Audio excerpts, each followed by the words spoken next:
All Philadelphia all day, the show you trust, the host you trust. Good morning, everybody. Oh, yeah. Hello. Middays with Marks on 97.5, the Fanatic on a Victory Monday, Reaction Monday. As we say good morning to Ray Dunn. Good morning, Ray. Good morning, John. How are you? You're wearing a Brandon Graham jersey. We will discuss later. We cannot have that discussion Not now. yet. We'll take over the show.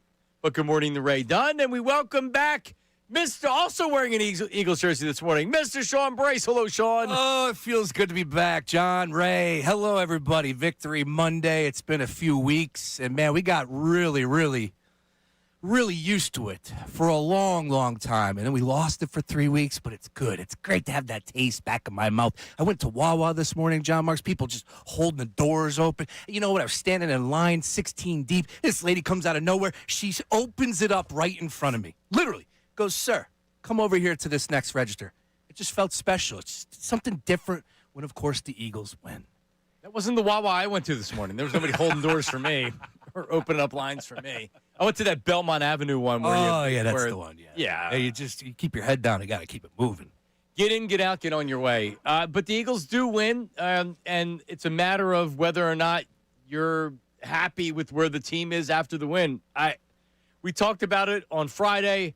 I didn't think it was going to be an overly impressive win. I did believe they were going to win, but we actually said this. We had the scenario of if they blow the Raiders out, if it's 48-10 or 38-10, and they blow them out, what will be the temperature of the city? Will people be happy? Because I had said I'm ready to jump in with a cannonball, double cannonball, boom, right in the deep end, no problem. And for the most part, I mean, I'm happy with the win. I feel good about the team. I'm not going crazy. I realize, because here's the thing, that Raiders team's one of the worst teams I've ever seen. Yeah. Like legitimately, they didn't even have 100 yards of offense. 75 yards of offense, 22 yards in the second half. And give the Eagles defense credit for it because it was back to being the dominant defense. But the Raiders stink. But you know what? We've seen them lose games or struggle in games to bad teams. Yeah. And weather played into the Eagles' favor. The defense just dominated. Kenny Pickett was the starter. He stinks. Yep. But still, if you're looking, there's enough time left in the season to where you're hoping that one of these games can give the team confidence to say, you know what? Like, yeah, that's right. We did win the Super Bowl last year. We can move the ball. We can make big plays. This defense is unbelievable, right? Yesterday very well could have been that game to kind of propel the Eagles and their confidence getting back to it. What if I told you maybe the Chargers game had a little bit to do with it as well? Would you buy into that at all? I wasn't as over the top as some, but I came away at least thinking, all right, they're trying something different. There's at least some different schematic movements, some different things that they're throwing in on the offense that made me somewhat of a believer that things could be different as they come down the stretch of this season. But, John, to your point, speaking specifically about yesterday, we're talking about the worst scoring offense in the game. Last in the NFL, 15 points per game. Since 2009, the worst in the NFL. So that tells you all you need to know what you're going up against. But still, it takes two to tango. They have good playmakers over there. Max Crosby hasn't given up on the season. That's clearly. You got Bowers, who's a stud tight end, potentially could be the best in the game at his position. So there were playmakers, but it does come back down to Kenny Pickett. But all in all, this is about the Eagles on offense, not allowing this opportunity to slip away. What did they do as soon as they touched the ball? People wanted to boo. They wanted to be pissed off. It's cold. It's freezing. It's nasty. And all they did was take that first possession and shove it right down the Raiders' throat for a touchdown. That's where I knew that things were going to be different. They kept the pedal to the metal. Defense stood up, 75 total yards, as you said, 4 sacks. But, man, I can't say enough about this guy. This guy, number one, Uno, Super Bowl champion, Super Bowl MVP. The things that were being said about him. Like, for crying out loud, Ben Simmons being tossed out there. You got people on ESPN being quoted that we have a quarterback controversy. People freaking out for Tanner McKee. Oh, come on. This guy stood up in the face of adversity, in tough conditions, put the ball on the money, which everybody said. There was a ton of people, a ton of chatter that said he can't do it. Well, he put the ball on the money yesterday. 3 touchdowns. Should have been 4. Should have been 4. Dropped it, yep. thing of beauty across the board. A masterclass, John, a masterclass. Yeah, it was a near perfect game. Yeah, and for people not watching on YouTube, Sean is wearing the Jalen Hurts #1, and he was grabbing it. He was going, this guy right here, this guy right here. I was going to wear it reverse, but I thought that would be a little over the top. No, don't do that. The formula for winning and going deep into the playoffs and trying to win another Super Bowl is just what they did yesterday. And yeah, it'd be nice if you were playing the Raiders every game. You're not going to be doing that in the playoffs, but you're not overly relying on Jalen throwing the ball, and you run the ball. Even though they didn't have great success running the ball yesterday, they still were able to keep going to it. And then when you get the big lead, then you're just going to run the ball a little bit more in the second half. And the weather was cold and everything else, but Jalen had a really good game yesterday. He was sharp. And honestly, so we had McManus on Friday, and by Friday of the week, I had officially said, and I said it to Tim, I said, you know what, Tim? Like, I actually feel better about the offense, even though Jalen had the 5 turnovers and everything else. Like, they moved the ball. They had the ball in the Chargers' territory pretty much the entire game. They just had penalties and turnovers. That's not what this team – that's not how they can win. They don't turn the ball over like that. The penalties have been a problem in recent weeks, but when like that's – but they had a couple different wrinkles. They weren't doing the same old thing. You saw a couple new things. So I did say, okay, like, I do feel a little bit better about the offense.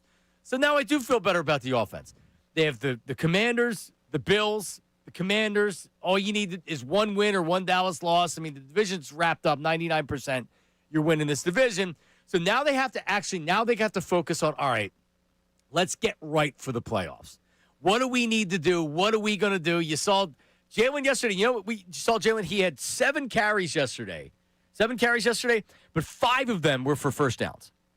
And that's not something they've been doing. He has not 3 been straight games. They said it on the broadcast. Yep. I'm like, they didn't pick up a first down with 1 push in 3 straight games. Did not happen. I was surprised. And normally on third down, if it's 3rd and 5, 3rd and 6, 3rd and 7, the defense is always worried about, you're going to play man coverage. All right, well, then I'm going to run for the first down. And that's something as the dual threat Jalen needs to take care of. So I would say a major step in the right direction just because they won. And they're shutting the city up for at least a week. So if you're still not sold on the Eagles, no, they're going back to the Super Bowl, I'm right there with you. But that's not what today's about. Today's about quieting all the nonsense that honestly, that we're guilty of. When I say we, I don't mean me, but the city, the media, the fans, and everybody else. We're guilty of it. Hey, look, I know I did a show.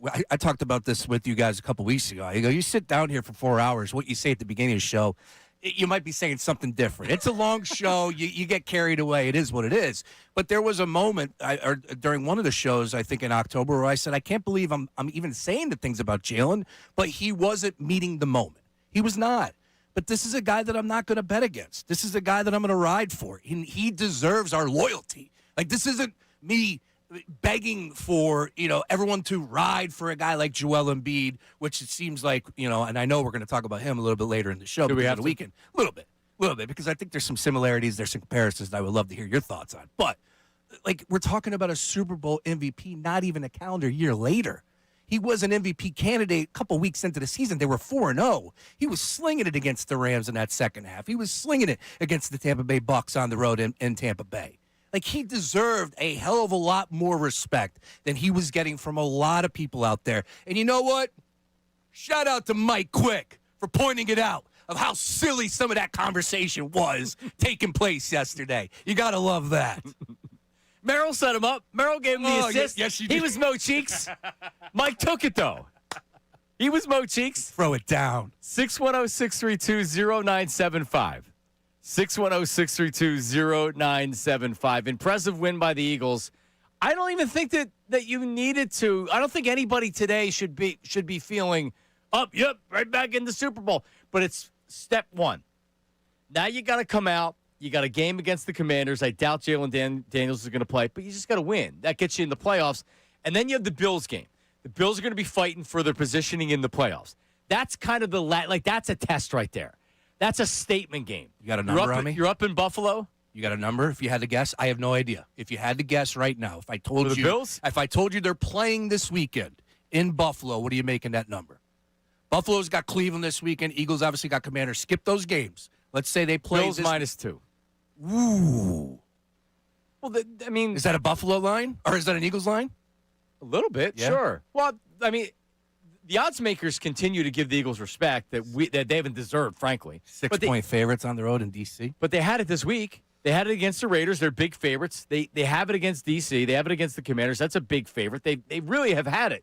So they were expecting the Eagles to kind of figure it out. Yesterday the Bills get a win. That was a Bills line. That was a hell of a game. They were down big early, 21-0, and they came back to win. The Bills are a really good team.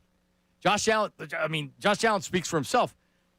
They also lose games too. Yeah. Like they're not indestructible. Well, they're not Teflon. Yeah. Yep. So yesterday was a really, for me, an important starting point in getting the season back on track.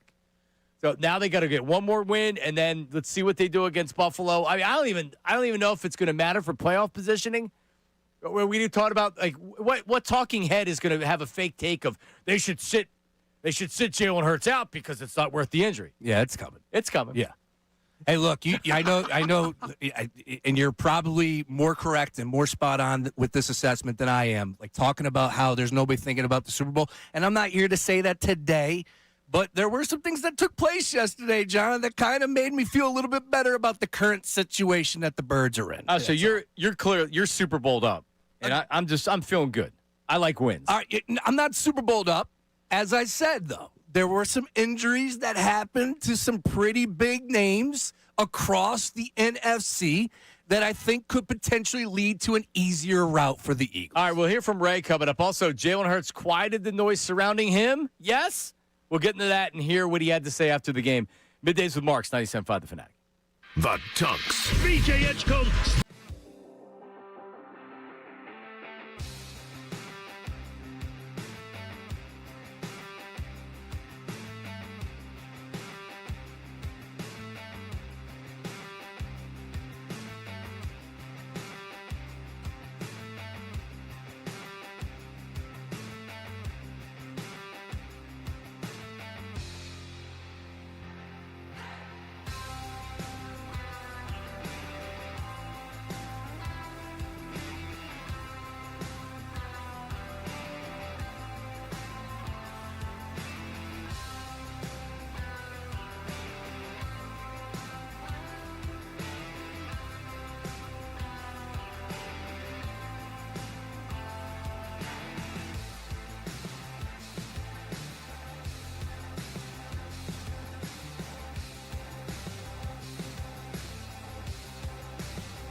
where I come from and how I'm built.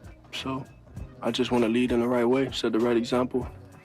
Done the same thing since I went to the University of Alabama, and everything that's been in front of me. So it's no different now. All right, Jalen Hurts. He would have to be considered in the if you're doing power rankings of athletes that were heavily criticized that was able to handle it. Yeah. Is he number one in the power rankings? It's up there. It's up there. Now, I think people have always had something negative to say, the ones that were really letting it off their chest yesterday or last week. But, you haven't had that many opportunities to take a shot at the king. Like I said, how many weeks in a row did we wake up and it was a victory Monday? They didn't lose for how many weeks? It was dating back to the Tampa Bay Bucks game. Well, Yeah. no, the When they started Commanders. 4-0, yeah. The Commanders game they lost when he got hurt. But other than that, it was a game that he finished. They didn't lose. Yep. Victory. There's nothing better than when the Eagles win. I mean, ask what a Denver Bronco fan is feeling like right now. They got similar vibes than the Eagles did last year. So where's Donovan McNabb on that same list, the power ranking list of things that I'm embarrassed. he doesn't make the top 10, I don't think. No, probably So, not. but so let me say this, right? Because this isn't entirely everybody's gonna blame the fake take radio station, and they're a big part of it. But I also have to blame the Eagles here because if just think about it, go back a little bit. The stories that came out were Diana Rossini, D. Gunn, Jalen. He's not doing what he's supposed to be doing in practice. Once it comes to the game, he's not doing this. He's struggling against zone. Wide receivers are pissed, which was true. You look at the Devontae Smith after he gets a touchdown. He's just throw the ball up. AJ, we know. AJ got hugged by Jeffrey Lurie. Jeffrey Lurie came over in practice and gave him a big hug and said, "You don't have to apologize, AJ." All the noise coming out down there, I think, contributed to people saying, like, hey, Jalen is the problem. If he's being blamed, I don't know if it's coming from the front office. I don't know if it's coming from the coaching staff. I don't know if it's coming from other players. I don't know if it's coming from all the above. My read, if you're getting it from Rossini and D. Gunn, is that's organizational. Howie and Nick Sirianni, they're aligned at the head. Like, there's no, like, you see from coaches and GMs, sometimes they're not totally in lockstep. They're in lockstep, right? So if that message is being sent from NovaCare, Jalen's the problem, I think Jalen Hurts feels about that. He's being scapegoated when they just won a Super Bowl. He's the Super Bowl MVP. They still have a winning record. So, like, Eagles also need to take a little bit of this, too. Oh, yeah. We get our cues from what we're hearing. And if we know we're hearing something, and I know where it's coming from, it's coming internally. This isn't agent speak or anything like that. This is coming internally. Then that's telling me, hey, the Eagles are saying this guy's a problem. So you got to blame the team a little bit. But, like, at the same time, you need to use your own head and have a little bit of respect for a guy. Sean, I grew up here. I love the Eagles. I remember one of my first memories in life is them losing the Super Bowl on January 25th, 1981. And I never thought they were going to win a Super Bowl. Buddy Ryan, they had the most talent I've ever seen on defense, and Randall Cunningham. I couldn't believe they didn't win a Super Bowl. They didn't even come close. Andy Reid and Donovan, they came close, but they couldn't get over the hump. Now Jalen Hurts has been to 2 Super Bowls in 3 years, and the minute that it feels like that, you know what? Bench him, get him out of here. And we have our fangs out. It's like, man, we're crazy here, but we gotta calm down a little bit. I think it's 2 parts, too, and it's all revolves around the one topic for me. And I think social media is just such a poisonous, outlet for so many people out there. And it's funny because as bad as things were for Jalen, and people were very, opinionated about his struggles, and there are times that you could take shots at him, especially when you have 5 turnovers in a game, a very winnable football game that they needed to find a way to win on Monday Night Football. Sure. But I would just say, how refreshing is it for Jalen, as you pointed out, he doesn't respond on social media.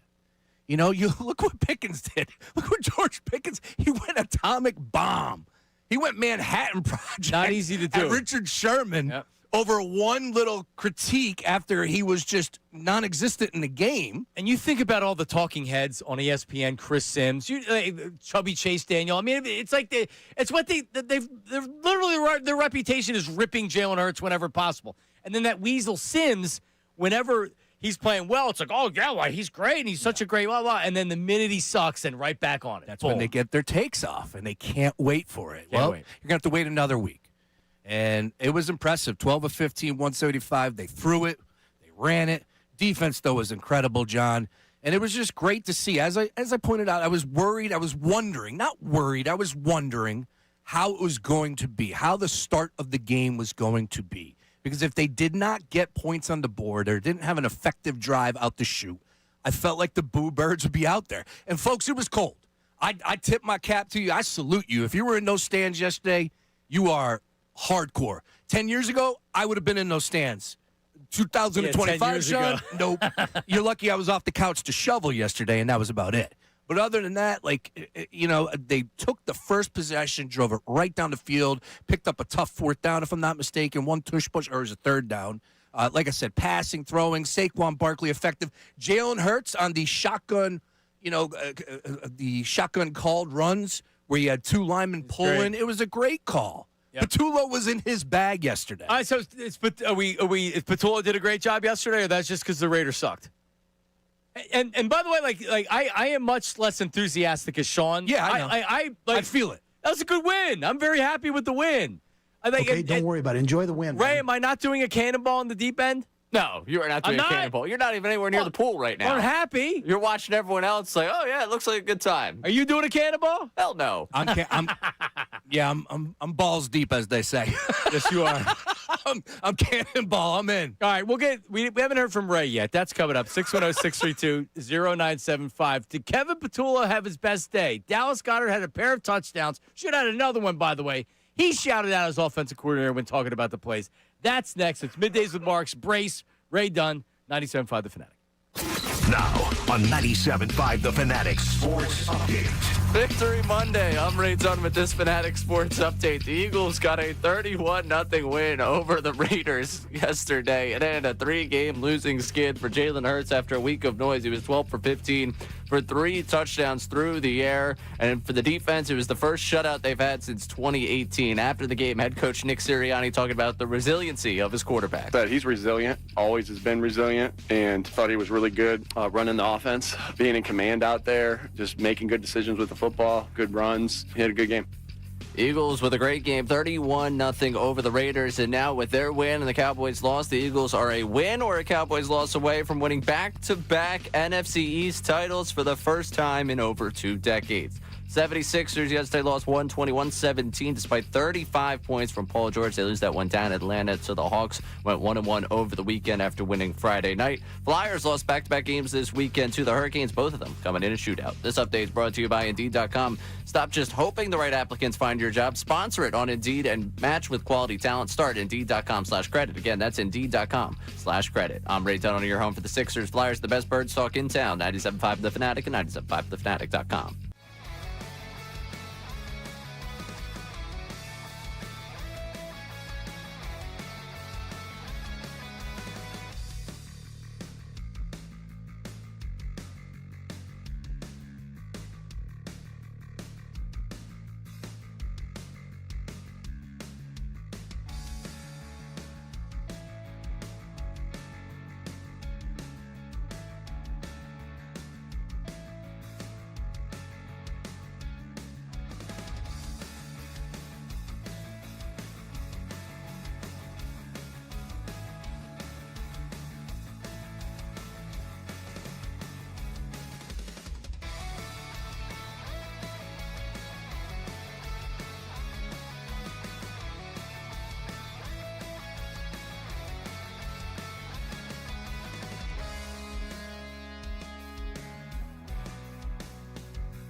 I think on both of them, Jalen gave me a little wink before, so I know a play that could potentially be coming my way is coming. And, shout out Grant, Cam.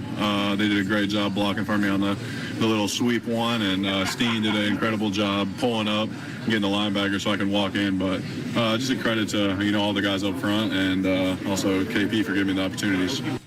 Oh, yeah. KP!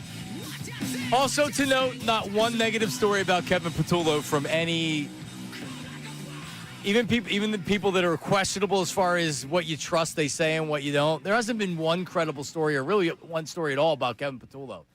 And trust me, if these players thought he sucked or he was the problem or whatever else, this team talks, we'd hear all about it. We'd hear about it. Nothing at all. I think, first of all, that these players are smart enough to realize that they've been struggling blocking up front, and that's been troublesome from the first week of the season. So I think that's where it's always started, so it's obvious when they've watched the tape. The eye in the sky doesn't lie, John, right? But the other thing I would push back, or not push back, but I'm curious to know your thoughts on, it's clear that something has changed in the offensive scheme, the style. There's been changes, slight tweaks. And whether or not it worked in the Chargers game to the point that they were able to tally up touchdowns, I'm sure, I get it. But we saw it with our eyes. Cosell, the guys that break down the film, they're telling us. Van Orlowski, right? Rich Eisen, relax. I got you. I relax, right? And then all of a sudden we see this with the Raiders. What bleeping took so long? That's where I start to get a little frustrated. Well, Nick Sirianni also got involved, right? I mean, like thanks for punching the clock, Coach. Like at some point, yeah, really. At some point, Hell yeah. Thank you. Kevin Patullo is probably not, and the whole offensive staff, they're saying like, all right, the criticism out there, we're watching the film. They're not stupid. They know that they suck, right? So what are some other wrinkles that they can do? And they've done a good job with it. I mean, honestly, if you just listen to what a lot of the fans are saying, which is like, stop doing the same thing. Get under center. They got away from being under center. Remember, they were under center. It was working. Then all of a sudden, they weren't under center. Yeah. I'm the dumbest coach in the world. So I don't know why. So Ray, you're not feeling good. Like when I said you're feeling good, but you're like me, to where it's like, yeah, it was a good win.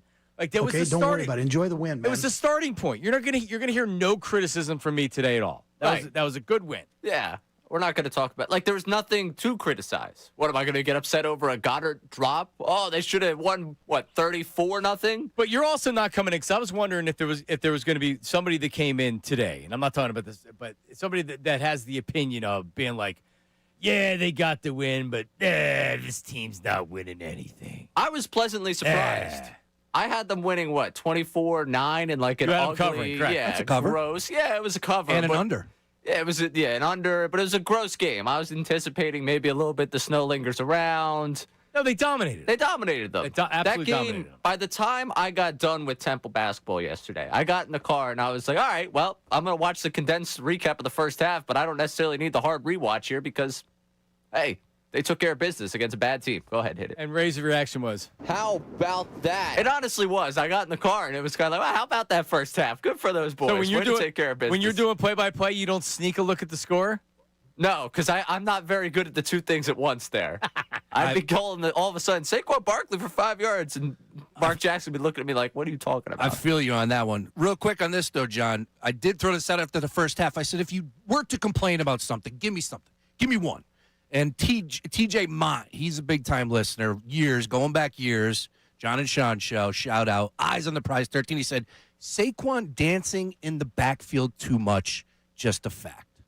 He's been doing it all year. 2.1. That was crazy. At the halftime, he had 14 carries for 30 yards, 2.1 yards per attempt. Well, it's like, man. But I guess that's why I'm not fully there to be like, no, man, like this team's ready to do some damage in the playoffs. Ultimately, the Rams look like the best team in football, and that was a good game yesterday against Detroit. Woo! Puka Nacua, what a beast. I thought he got injured, but it was just cramps. Yeah, it was just cramps, but it looked like he had broke something. Fantasy implications, I was, on my fantasy. Who's the Looney Tune character? The Tasmanian Devil. That's Puka Nacua. Any player that wants to fight everybody on the other team, I can have on my team. He wants to fight everybody. I love it. It's great. But, yeah, they're a really good team, and they have the disappointment and anger from losing to the Eagles all the time where that's going to be a problem. But I'm not even worried about that yet. I need to get to a point where we get into the playoffs, the Eagles get into the playoffs, and I say they're beating the Niners. They're beating the Packers. More on that later this hour. The Niners won against yesterday. So, I mean, they have 10 wins, don't they? 4 straight, 5 of their last 6. Niners have 10 wins. Correct. And they're not even – they're a wild card team because And you want to talk about a team that's – the Seahawks. You want to talk about a team that's beat up. And Brandon Ayuk's not even showing up for the last couple weeks. Unbelievable what they're going through. Seahawks, look, Old Man Rivers almost beat them yesterday. So how impressive are the Seahawks in the grand scheme of things? Really good defense.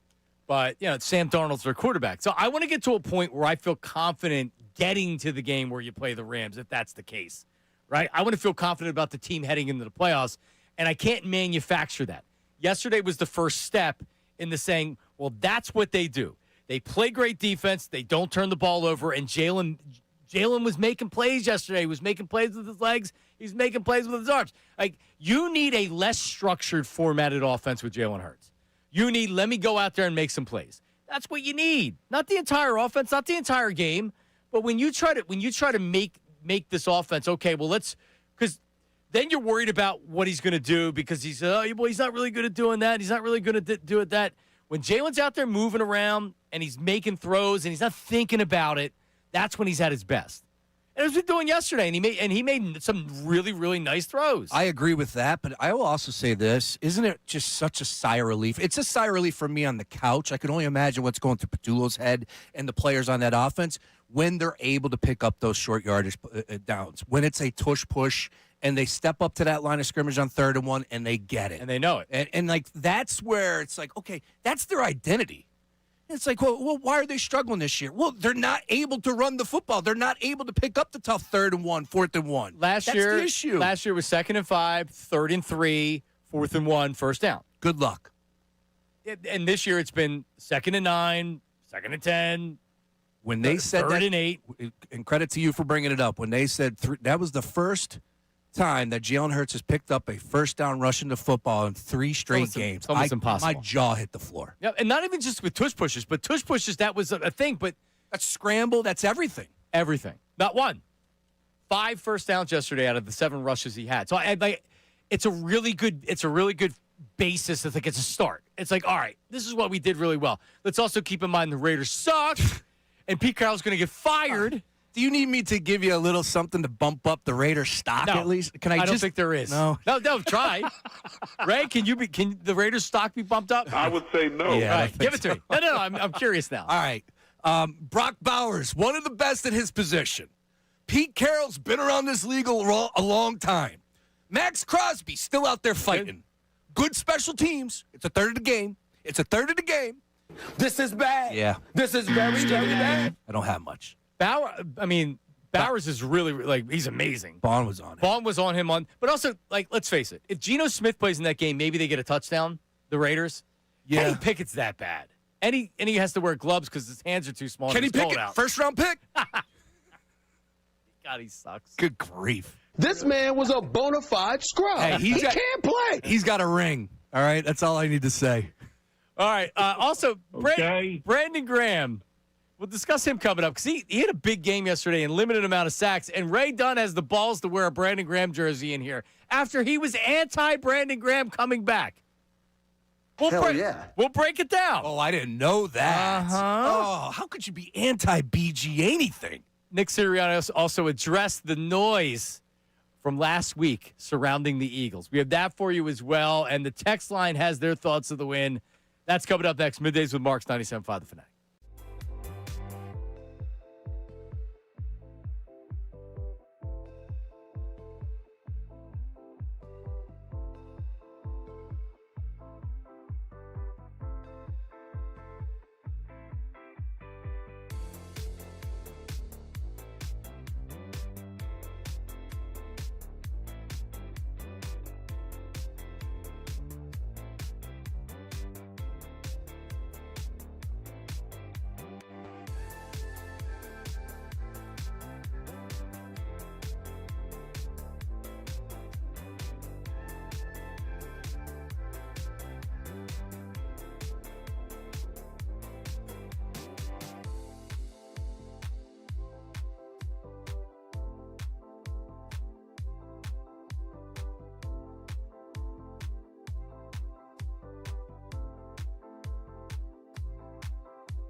circumstances, we've been committed to playing Eagle football and of doing the things we need to do to play Eagle football. That's tough, detailed together, and that happens during the week. If we rode the wave of the outside noise, then you're not able to do that. I just thought we did a great job the last couple weeks of zoning in on what we needed to do, and going to work every single day and not letting outside circumstances dictate anything how we feel. All right, Nick Sirianni after the game. Frankly, if I was Nick Sirianni, I would look at. I mean, they would much rather be playing well. They're not, but it gives him an opportunity to. The world really is against them. Nationally, they're getting torn down, and even locally. Look at locally, even our flagship radio station, people on a bench. Look at the fans and everything else, and you know what? It brings everybody together instead of being divided. And there's different factions of the locker room pulling this way and pulling that way. It gives you an opportunity for a common goal, which is, hey, listen. Remember what LeGarrette Blount said in 2017? We all we got, we all we need. Damn right. And they ran with it. Damn right. And it was over the Kaepernick. It was over the Kaepernick anthem thing where Malcolm Jenkins was criticized because he spoke out against it, and Chris Long put his arm around him. Yep. We all we got, we all we need. You do not win championships in any sport if there's division within a locker room or a clubhouse. Period. You don't. And there's been division in this locker room before. I think there was a little bit this year. But man, if you can't use that, everybody's saying to bench your Super Bowl winning quarterback during the season after you win a Super Bowl, like that, that's what I'd be trying to use as motivation. I'm with you there, and I did see some funny tweets on the timeline yesterday at halftime where it was the Eagles were up 17-0, and people were like, A.J. Brown walks into the locker room at halftime, and the sandwich spread gets tossed. He had 0 targets, no catches, and they're up 17. But, oh, no, he did get his touchdown and, of course, walked away with 2 grabs for 41 yards. But still, to your point, you're right, and it's not manufactured. It's not the positivity vibe bunny. Is that thing still around? Did you guys smash that? No, I can see it. I would say no. Ricky Bo was dying to smash it. He was so angry all week. Yeah. And I'm like, you can't touch it. Sean's daughters. Don't do anything to it. You know what? For the station, for the show, Ricky Bo could have smashed it. I would have signed off on that. It's not the right thing to do. Well, we were donating it, so it wasn't coming home with me. No, I know, but Thank you, though. But that would have been that would have been the anger of somebody that was also going to say, bench Jalen Hurts, he sucks. Put in Tanner McKee. Yeah. That's the person destroying the vibe bunny. Not manufactured at all. That's what you do. You handle business at home. Wins, calm everything down. Just quiet the noise. Yep. For at least a week. Or a couple days. Short week. Well, Ray, we have to address the elephant in the room, which is you wearing a Brandon Graham jersey. Thank you, 97.5. I knew you were going to do it. I knew it was going to be because you threatened to do it. I said I'd do it when he got his first sack. Right. So Yeah. in 7 snaps yesterday, Brandon Graham had 2 sacks and a tackle for a loss, which I'd say is pretty impressive. Now, I will also say this, that if I'm Brandon, I'm playing next year. He obviously still wants to play. I've been saying this. I said this because the last year I worked with him, he felt like that everybody thought he should retire, but he didn't want to retire. And as the season went on, he, just talking to him is like, he doesn't want to retire. He's going to come back, and he did. And then they won the Super Bowl. And it just felt like to him, well, I won the Super Bowl. Everybody thinks I'm going to retire. So I almost like, all right, I'm going to retire. He never wanted to retire. He came back. I'm not telling you that he's Myles Garrett or anything like that. He's not out there looking like he shouldn't be playing. Not at all. No, and now he's playing defensive tackle because they have a need. So whether or not he comes back next year, we can deal with later. The bottom line is, Ray, the man had 2 sacks yesterday, and you're wearing a Brandon Graham jersey like you're celebrating it to where you did not want him to come back. I am celebrating. Good for Brandon Graham. Yeah, but you didn't want him to come back, so you shouldn't be celebrating it if you were anti-Brandon Graham coming back. If they collapsed the way people felt like they were going to, and Brandon Graham could have went out with the storybook and instead went out with a team where I was going to have to walk to work, I would have been disappointed, which was the whole point of why I was concerned about him coming back. Damn it, that's right. There's a lot on the line. Yeah, you're not going to be walking to work. No, oh man, no bigger Vikings fan than me. All right, so hang on. How about if they don't win a playoff game, you have to walk? No. Now we're not switching up. No goalpost moving here today. That's a different bet. I'll do that bet again at some point for something I feel really good about. Eventually, you'll get me. Eventually, we will have me walking to How work. about those stats, John? Just for 7 snaps, 17%, and he made the most of that. Well, I said it this morning, and then someone poo-pooed it. Who was it that poo-pooed it? Was it Salciunas that poo-pooed it, or you? Salciunas. Yeah, he's like, that line. And I'm like, what? Well, I mean, everything has to be great on a curve today. Okay, but hang on. What did the other defensive tackles do in all their snaps? I know Ojimo had a snack. He did. Had a sack. How come nobody else was getting sacks all day then? Yeah, what about Phillips? He played 71%. You know, tackle. And if I'm the Raiders, who am I game plan to stop on that defensive line? Right, I know, but like the defense was good yesterday, but no one else had 2 sacks. Right? So that must mean Brandon was okay. It wasn't the offensive lineman. And correct me if I'm wrong, he was the only guy that was retired this year, just a couple weeks ago. So. BG played well. His training camp's over. He's ready to go. It's nice to see it. He did have a little bit of a tire a couple weeks ago around that waist. And, look. The Labanza? Yeah, exactly. Looking like Phillip Rivers out there. Which we'll get to later. All right, well, I mean, listen. I'm not, right, it's not my intention to, you don't have to grovel or anything like that, but when you said it, I didn't get it. Cause you know what it was?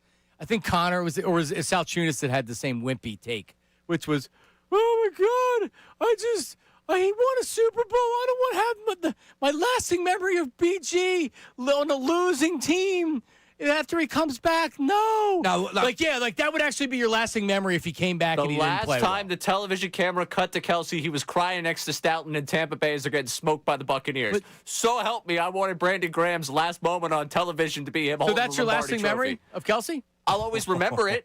That collapse sticks with me. I don't remember that at all. I don't remember We've that. been talking about 2023 all But season. I don't remember. Maybe because you were still the dummy watching the game, and I turned it off Excuse me, sports guy watching the sports game. Oh, no, watching an end of a game that doesn't matter. I wanted to see the end. So now you claim that you have this image of Jason Kelsey that you can't get over, and you're still upset about it. I'm sorry, I didn't realize they were going to cut to him crying next to Stoutland. I wasn't in the director's booth calling the shots. He's crying all the time. That documentary where he's trying to decide whether he... You know this? Jason Kelsey, remember the documentary that he did going into his final year? Okay. And so he's deciding whether it's a start of free agency. He's deciding whether or not he wants to come back. And they have a picture of him, and he's sitting down and he has his hand buried in his face, and it's like his elbow's on his knee, and he's crying because he's trying to decide whether or not he wants to come back. Because he wants to come back, but he's in so much pain and the injuries and the kids and Kylie and everything else, and he's like crying. The voiceover in the background is me saying, all right, Kelsey, listen, I just decide whether or not you want to play. Ripping him. No. For it. Yeah. Oh, I didn't know that. Can't believe you treat a legend of this town like that. How dare you say that? Is that the Amazon documentary? Yeah, right. All right, I need to check that out. That's one. By the way, I was right. He was being overly dramatic, and he should have, at that point, free agency started. Either you're playing or you're not, Chief. Well, he's an entertainer. Oh, right. That's what I'm saying. It was for TV. Also, I think he was probably crying because he did get the numbers from his podcast deal that's reportedly worth over $100 million. That's a nice, maybe why. A nice deal to split with your bro. Hungry dogs run faster. Right. There you go. Well, I'm glad you're able to get over the Kelsey thing. Can't believe Ray bringing up that bad memory. Now it's going to live with me of Kelsey next to Jeff Stoutland crying in Tampa Bay. Oh, thought I got rid of that. Ray, we can call Amy to see if she can come in for Sean. Not going to be able to continue. So, but this doesn't change anything with BG. Your worry of your indelible image of BG can still happen. So you're telling me all of this was worth it because against the Raiders you saw 2 sacks? Well, I think that's a good question because I was just going to follow up going, all right, is this a one-hit wonder? Because I don't think so. I don't think so. I don't know. He looked great yesterday. Why is that going to stop? I mean, he looked good, yeah. I'm not telling you that you should be happy about yesterday. Offense looked good against the Raiders. He came back to contribute to the team because they needed him, and he has. And he did yesterday. All right? If you're looking for Brandon Graham to have double-digit sacks now because he's going to get 2 for the rest of the season, it's not going to happen. Well, I was actually just betting on that. So now, hey, man, there's something to be said about being wanted, right? Doesn't happen often in my household. So when, I come home and They don't. the lady's happy to see me. There's just something different. I walk around the house with a little pep in my step, John. Brandon Graham got that phone call. Eagles wanted him back. Phillip Rivers, the Colts wanted him back. There's just something about that. BG was at the facility like every day. Everybody knew he was going to come couldn't back get rid the of first him. time. No. No, everybody, they wanted him back. All right, coming up, we'll do a little bit of how about that? Looking at the two massive How injuries about that could that? change, one of them changed the entire NFC landscape. That's coming up. Get to your phone calls and text messages at 610-632-0975. It is Middays with Marks, 97.5 The Fanatic. Now on 97.5 The Fanatic Sports Update. We're talking about a win. I'm Ray Dunn with this Fanatic Sports Update, and it's brought to you by Wawa. Gift cards are a perfect present for teachers, co-workers, the delivery driver, even your family gift swap. Wawa's got you covered with gift cards for everyone on your list. Got to have a Wawa. Yeah, we're finally talking about a win. Finally a victory Monday around here in the Delaware Valley. Eagles 31-0 over the Raiders, ending the 3-game losing skid. Jalen Hurts 12 for 15 with 3 touchdowns, and it's the first defensive shutout since 2018 for the Birds. After the game, Jalen Hurts talking about that defense. Great defensive performance. I don't think that's something that you can dismiss. To give up 75 total yards of offense and lead the game with a goose egg on the board, you couldn't ask for nothing more. So glad we were able to compliment them on the other side of the ball today.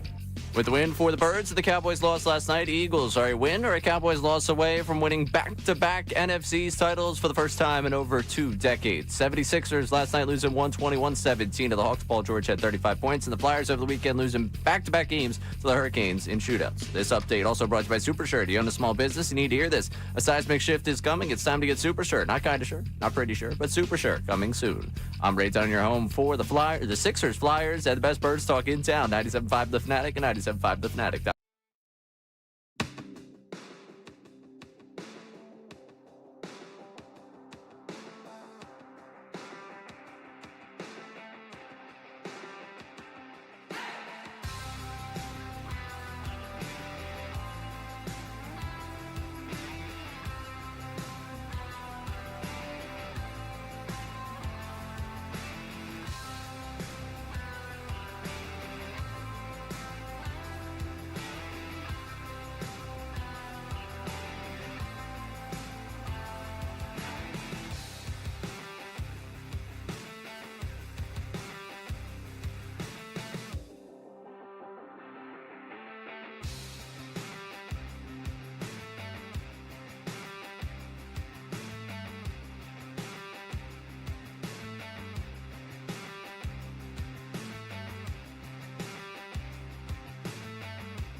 Middays and Marks. Sean Brace.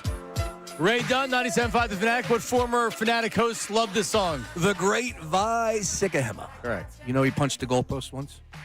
When was that? A couple times. He punched the goal at BYU?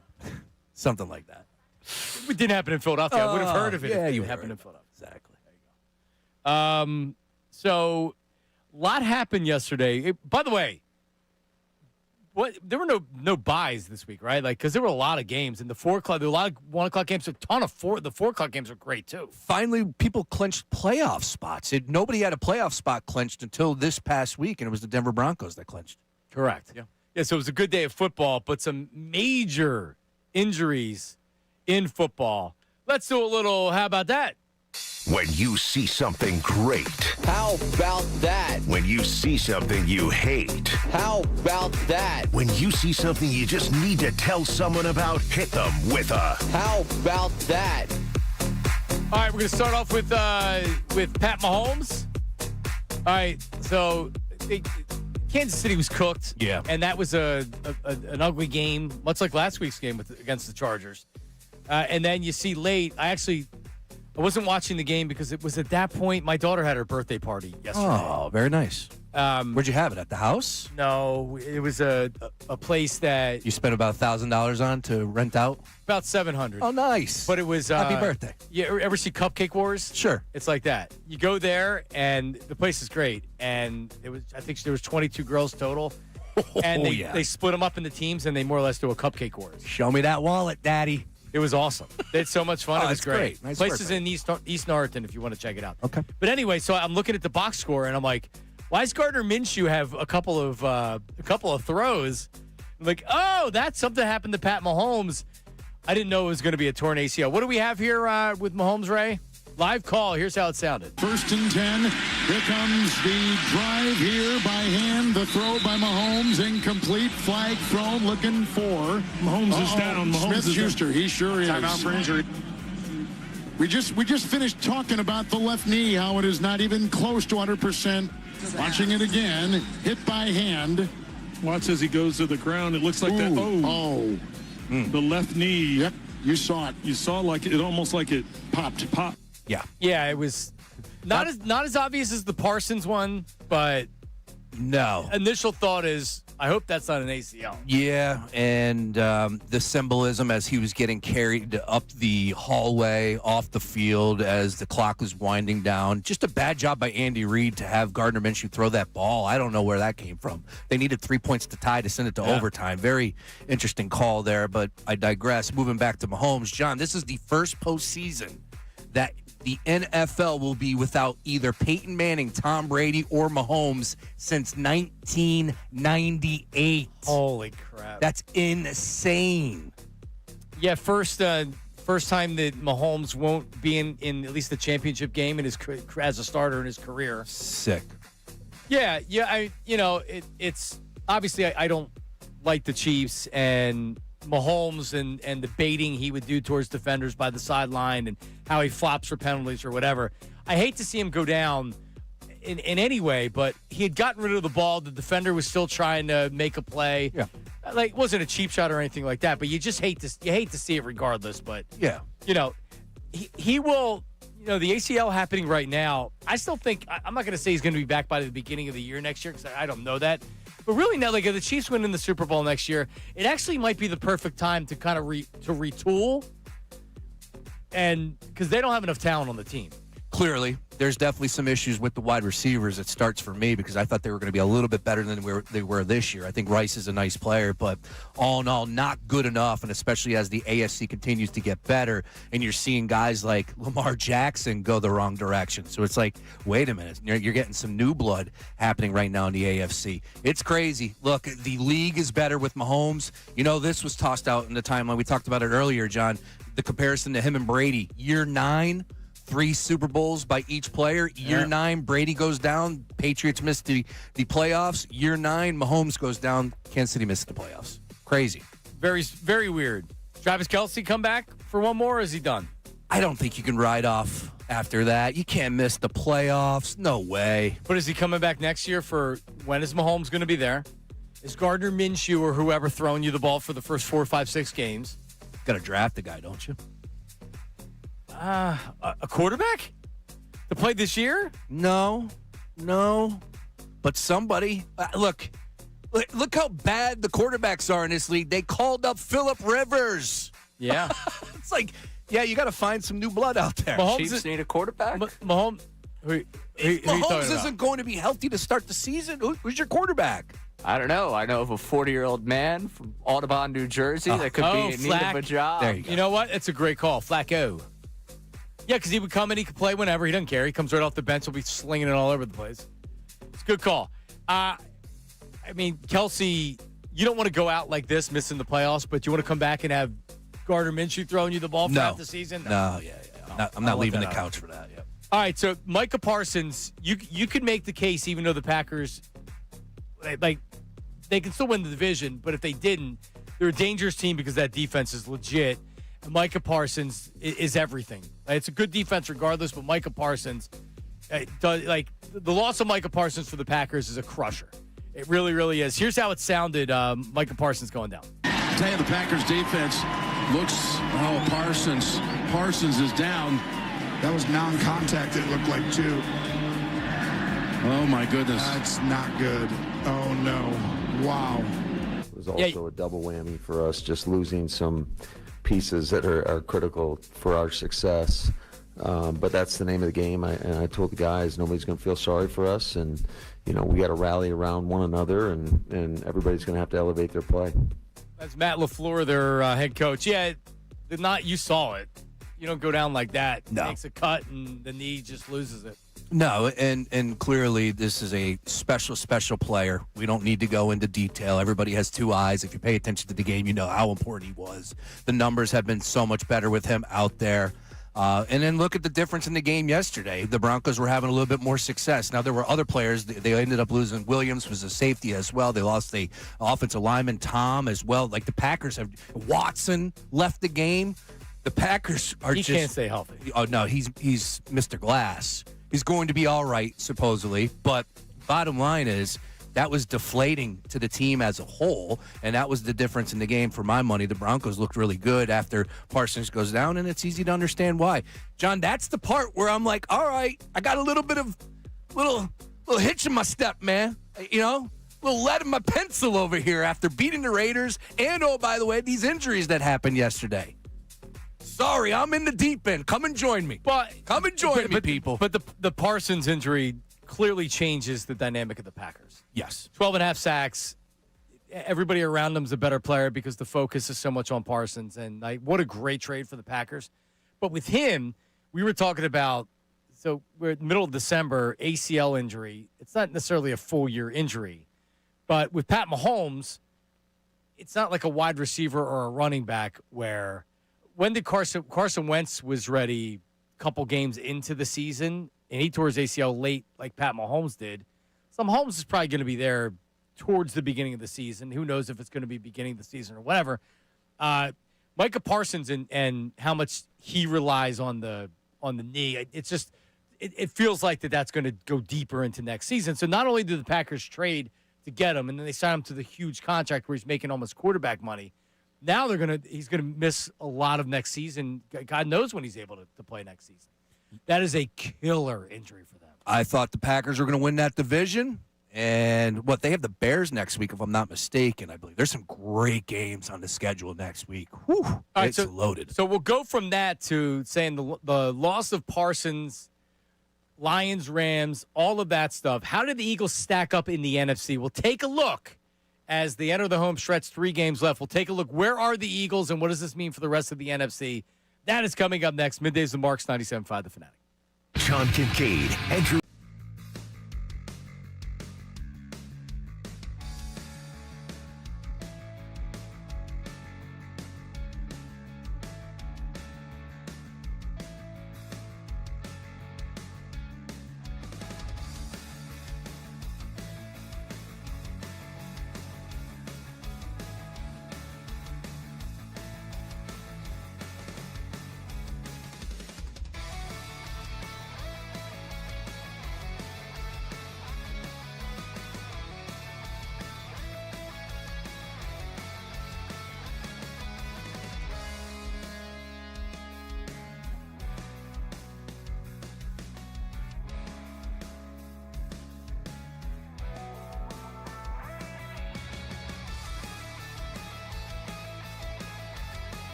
right, we're back Middays with Marks, Sean Brace, Hello. Ray Dunn, everybody out there watching on YouTube. Shout out, thumbs up. Sean's wearing a Jalen Hurts jersey. That's right. Ray has a BG jersey on. That's right. Looks like a Modell's jersey. Oh, yeah, no. Modell's is probably giving this too much credit. Is that a Chinese jersey? This is one that was purchased for like $18, yeah. DH? Oh, yeah. Yeah, for sure. That's a great site. Great site. It takes about 3 months to get it. Right. Great site. It's also a bulk buy, too. You got to buy a number at once to make it okay. Oh, you do? Yeah. Oh. Yeah, to make it worth the shipping and everything. But this was a jersey bet. Does it have the prisoner number on the inside tag? Which prisoner in the China? What region of China was this made? What prison? Anyway, sorry. Go ahead. It was Super Bowl 52. My friend who's not an Eagles fan was rooting for me to be miserable. I was obviously rooting for the Eagles. We decided that we were both broke, obviously. So we get the loser would have to buy the winner a jersey. And when Brandon Graham made the strip sack, I was like, all right, I want the Graham jersey. So this was, again, we thought it was a big deal. This was probably $25. I didn't get the memo about wearing jerseys. I have an A.J. Brown jersey. I've never worn it. Well, not his day. I haven't. Only 2 catches. All right. Got to question whether or not Hey, they it was a want nice, him in the offense. nice grab, though, No, over the it middle. was. Touchdown, yeah. But that's why you watch on YouTube. And, of course, we love when you listen live on 97.5 The Fanatic or the app. But if you get a chance to watch on the YouTube, either live or whenever, you can get involved in the chat. Make sure you subscribe to 97.5 The Fanatic on YouTube. We got to get those subscriber numbers Let's up, go. Ray. Come on, man. I Pump need it you. up. We're getting close. I know. I need you out. I need you putting leaflets at people's doors. Okay. Go around the neighborhoods in Delaware Valley. Let's get Sounds some good. Sixers tickets. We can hook people up, right? All week last week. Okay, It's well, Sixers there you go. tickets. Ray was bleeding one day. You were sick last week. Oh, Ray dude. was bleeding out of the nose. I was sick 5 days last week. I know you were Brutal. COVIDed up. Was it COVID or No, it tested negative for they have a flu test? I never knew this. Yeah. Yeah, they swiped me for the flu. They swiped me for COVID. Everything came back negative. Yeah, they just do it with one swipe now. But I was Before hurt. COVID, when they did the flu test, they would put the big Q-tip all the way up like in your brain almost. It hurts so bad. Yeah. But anyway, well, I'm glad you're feeling better. I feel so. much better, Glad. as you can tell. Glad you're feeling. That's what an Eagles victory will do for you. Yeah. It's good for the soul, good for the body. Well, so what does this do? What does the win do for the Eagles? So last night the Cowboys lose, which was you see J.J. McCarthy scores a touchdown. He's doing the gritty. He's walking into the end zone. McCarthy looked pretty good last night. He did. He was slinging it. He was. Good to see if you're a Viking fan. I couldn't care less. But so the Eagles need the magic number's 1, Ray. So if the Cowboys lose a game or if the Eagles win a game, they clinch the second consecutive NFC East title for the first time. I don't know if you heard this, Ray. I don't know if you heard this stat before. First time since 2004, a back-to-back winner in the NFC East. I just feel for the television producers. What are we going to do Now without what? that segment? Over the summer, you got to bring it up. They drafted a linebacker in the first round. Jerry Robinson's not going to be talked about anymore, 1979, and now they went back-to-back. It's a disaster. It is, really is. At least we're going to have a winning Mike Tomlin season. It does appear. Well, you know what? I have the Dolphins tonight. Whoa. Interesting. It's a sucker line. The Hello. Steelers are favored by 3. It was a sucker line. The Falcons were underdogs by 3 against Tampa Bay in Tampa. Same sucker line. I took the Falcons. Bang. So I'm taking the Dolphins tonight. Anyway, so the Rams are 11-3. They've clinched at least a spot in the playoffs. The Bears are 10-4. The Eagles are 9-5. Tampa is 7-7.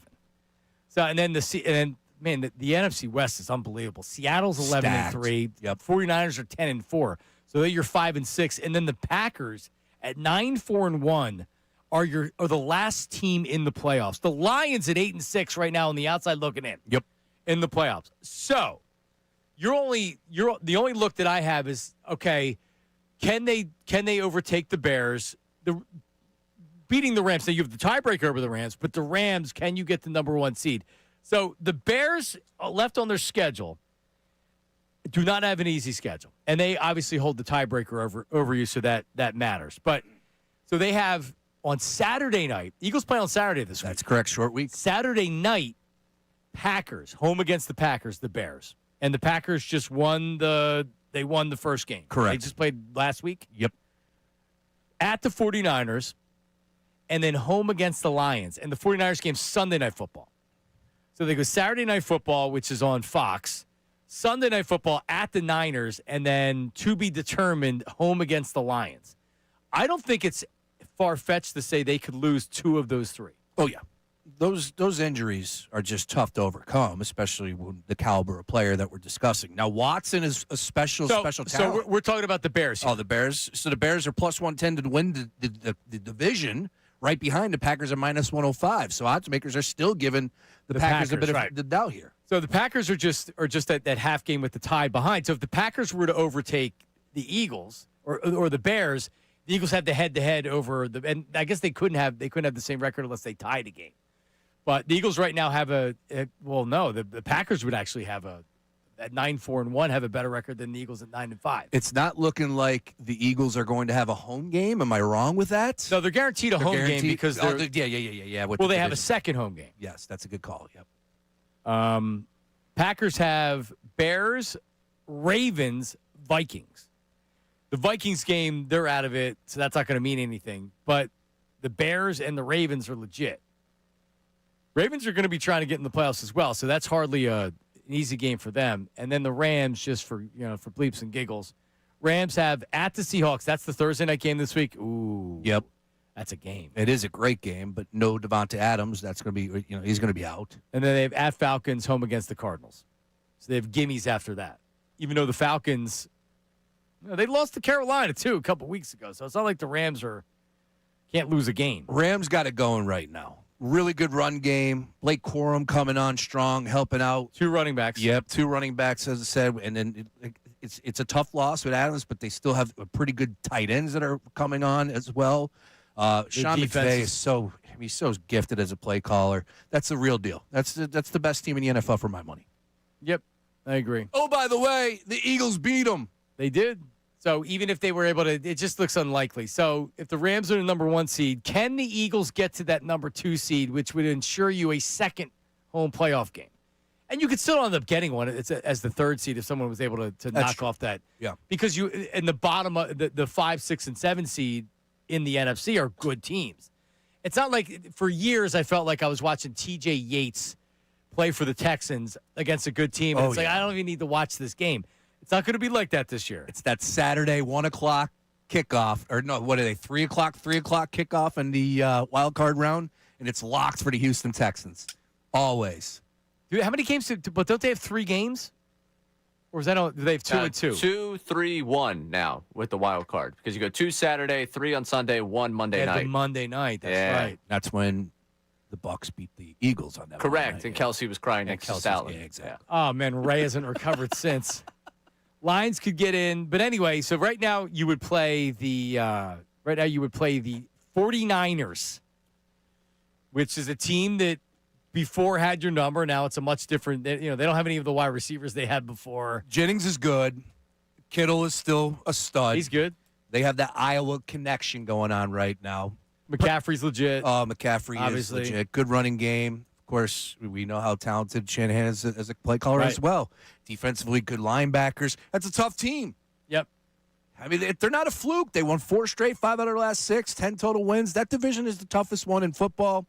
Pick your poison. Bears would play the Packers, which means I guess the Packers could play the Bears, or if the Lions were able to sneak in. It seems like you're going to get an NFC North first round. I'd bet against the Lions making the playoffs right now. I agree. Yeah, I don't think that's going to happen for them.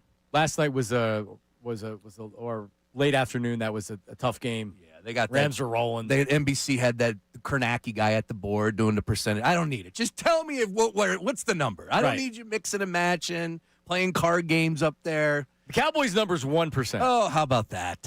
Hate to say it. Real tough. Yeah, really. And you had people like Julian Edelman and the Fox Brain Trust on the pregame show talking about how, look, the Eagles are going the wrong way. Just yesterday, Edelman was saying that he thought that the Cowboys and Bradshaw both was backing him up as well, that the Cowboys were going to get to the playoffs over the Eagles by winning the East. Like, come on, guys. Yeah, at this point, Terry Bradshaw should just, whatever he says, he's like Lee Corso. You just kind of laugh. And Edelman doesn't do any work. He came out and he said all his podcast cronies do all the work for him. So it's just like, dude. He stinks. Yeah, he's just on there as a looker. And by the way, Dan Campbell, who was lauded Was that before the Eagles game they were talking about? And people were comparing him to Sean McVay. They're like, oh, my God, this guy, he's the schemes and everything else. All right. He's a culture builder. For sure. No, their defense is taking a step back. I guess my point would be my only pushback. You're right. The people were over the top on Dan Campbell, no doubt. But when have the Lions ever done anything, right? Oh, no. Like, they were talking about his offensive scheme. They were comparing him to Sean McVay. And I'm like, really? I thought he was a kneecap biter. I didn't realize he actually can call plays. But they've also their record hasn't been great since he's been called plays. And their offense has been good. Yeah. It's just their defense is leaking oil. Yesterday was. Yeah, they had a couple injuries as well. No excuses. They have some good playmakers. Man, how about St. Brown? The number he threw up. They get 18 targets, 13 catches. By the way, I snuck into my fantasy playoffs. Congratulations. Well, so yesterday was the first playoff game. Do you know I got in? The Jalen Hurts double turnover, the fumble of the interception recovery. Jalen recovered it, and then he fumbled. I got credit for the fumble recovery. That's how I won the game to get into the playoffs. And are you going to win your first game in the playoffs? I won my first game. No, I put up the most points by far. Look at you. I had everybody. Yes. I signed Trevor Lawrence because Daniel Jones got hurt. Nice work. 6 touchdowns. Yeah. How about that? Thank you, Ray. I had the worst fantasy year. I mean, look, I went through a lot in the month of September and October. I really wasn't concentrating all that much. No excuse. But still, you had the worst. Yeah, I had the worst fantasy season of my life, and I was just eliminated yesterday. Well, next year you'll be fine. That's right. Look ahead to next year, Sean. Let's be positive. Don't doubt the heart of a champion. All right, coming up. So much good. What the Eagles did yesterday, can we apply that the rest of the way? Dallas Goedert spoke about the running game, including Jalen Hurts. We have that for you after this. Middays and Marks, 97.5 The Fanatic. Now on 97.5 The Fanatic Sports Update. Finally, another Victory Monday. I'm Ray Dunn with this Fanatic Sports Update. Eagles got a 31-0 win over the Raiders yesterday, ending a 3-game losing skid. Hurts went 12-15 through the air, had 3 touchdowns passing. First defensive shutout for the Birds since 2018. After the game, head coach Nick Sirianni talking about Jalen Hurts. Said he's resilient, always has been resilient, and thought he was really good running the offense, being in command out there, just making good decisions with the football, good runs. He had a good game. With the win and the Cowboys loss, the Eagles are a win or a Cowboys loss away from winning back-to-back NFC East titles for the first time in over 2 decades. Over the weekend, 76ers losing yesterday 121-17 despite 35 points from Paul George. And the Flyers lost back-to-back games this weekend to the Carolina Hurricanes, both of them in a shootout. This update is brought to you by Electrical Workers Local 269, the Electrical Training Alliance, International Brotherhood of Electrical Workers Local 269, NECA, and the Electrical Training Alliance can offer a career with no college debt. To learn more, go to IBEW269.com. I'm Ray Dunn, your home for the Sixers, Flyers, and the best birds talk in town. 97.5 The Fanatic and 97.5thefanatic.com.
right, do we have some Phillies news? Do we?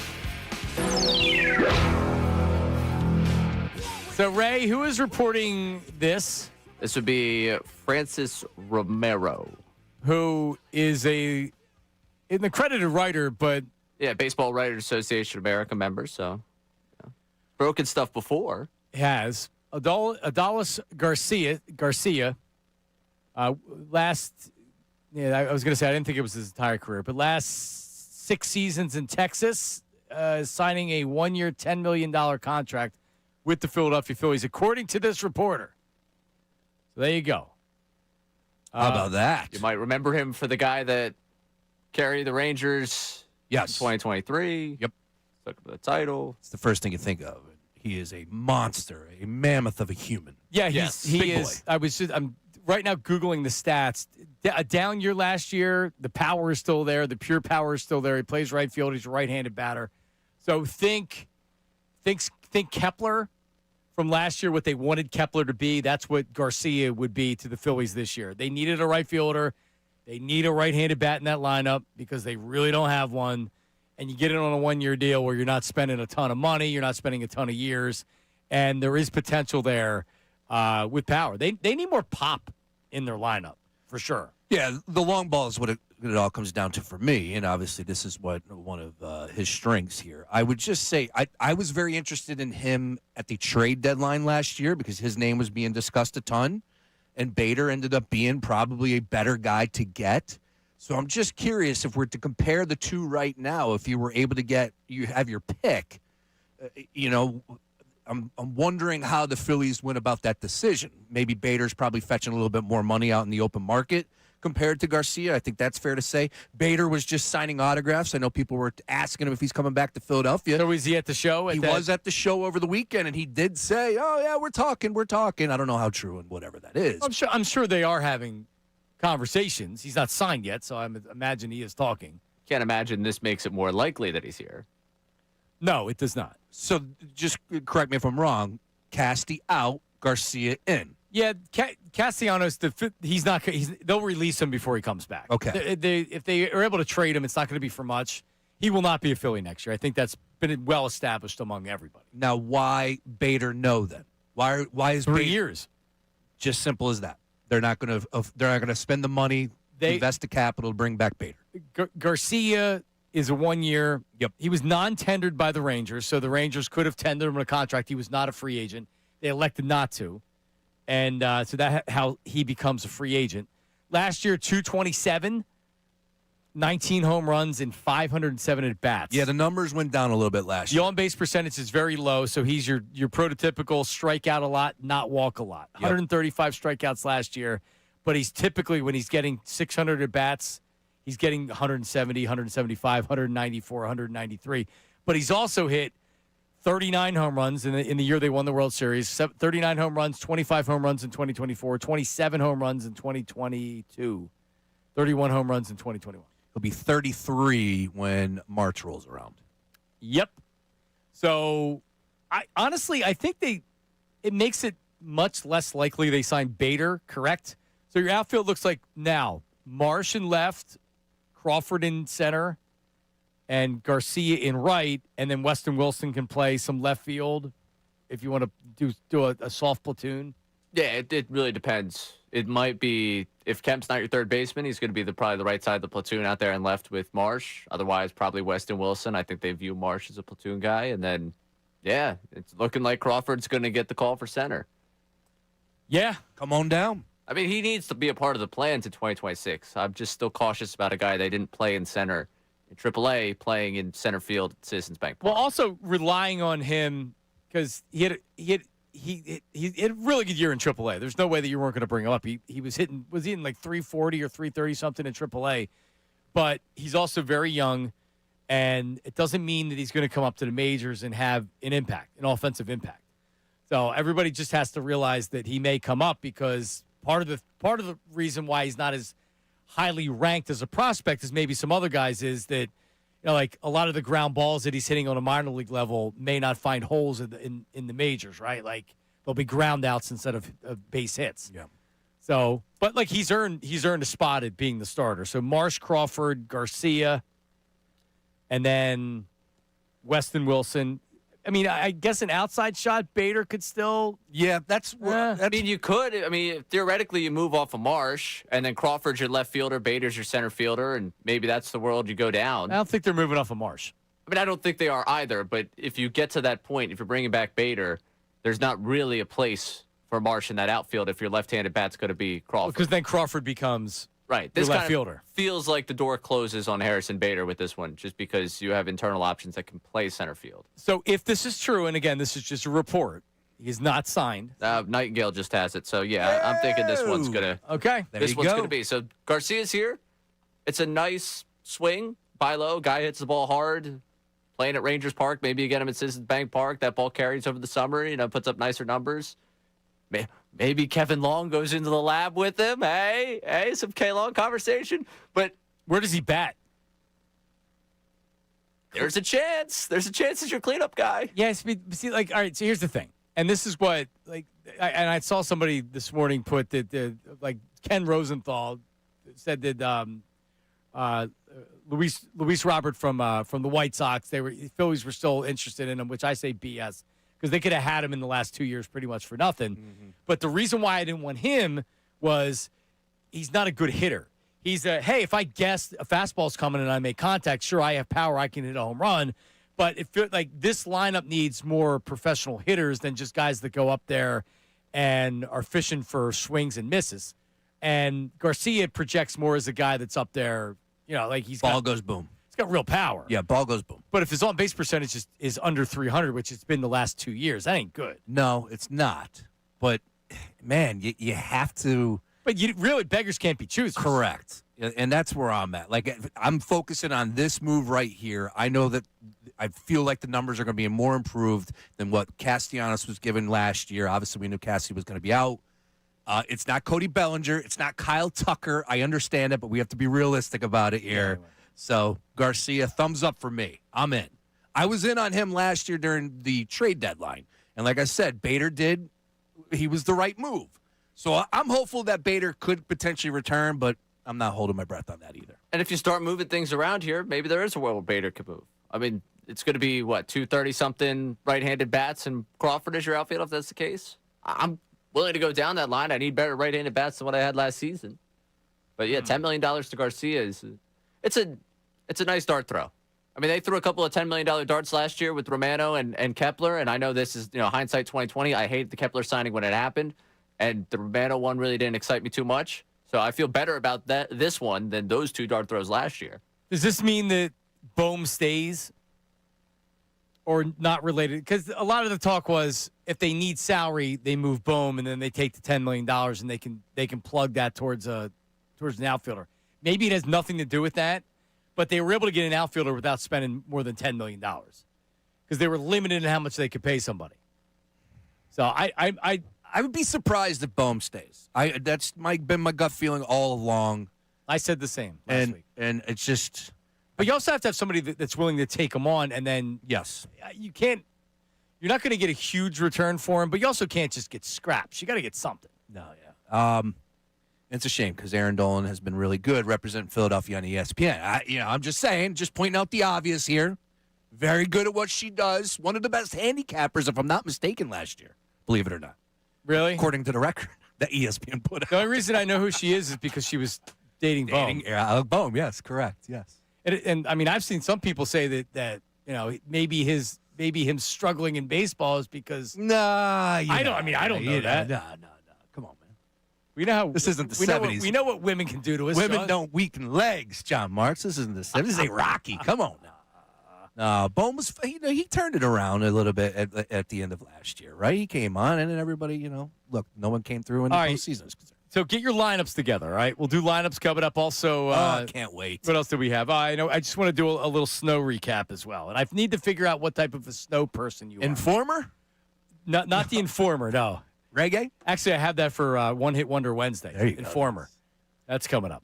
All right, what kind of a snow citizen are you? That's coming up in our Phillies lineups. Middays with Marks, 97.5 The Fanatic. Start your morning off.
right, looks like the Phillies have signed Adolis Garcia, 32-year-old Cuban. Ooh. Burning down the house. What's the problem, Ray? What's his name? I'm looking at it phonetically. Adolis. You have an auto lease? Adolis. Like Lee's hoagie? Yes. Ooh, love a Lee's. I like Lee's too. Yeah. Very good. Haven't had one in a long time. Adolis. Why? How do you pronounce it?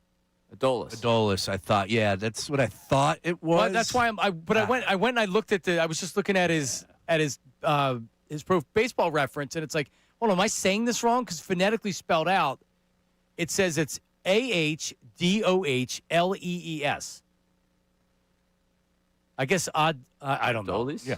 Adolis? Adolis is how I would say it, but I also am not none of that Espanol speakers. Adolis? Neither am I. I speak one language and I barely do that well. Yeah, you've struggled. I would just say this. My question to both of you guys is this, if you would not mind me just taking over for 1 second, John, is if I want to compare him to Nick Castellanos, and Castellanos did not live up to what I thought he was going to do as far as his contract is concerned. I need power numbers out of that position.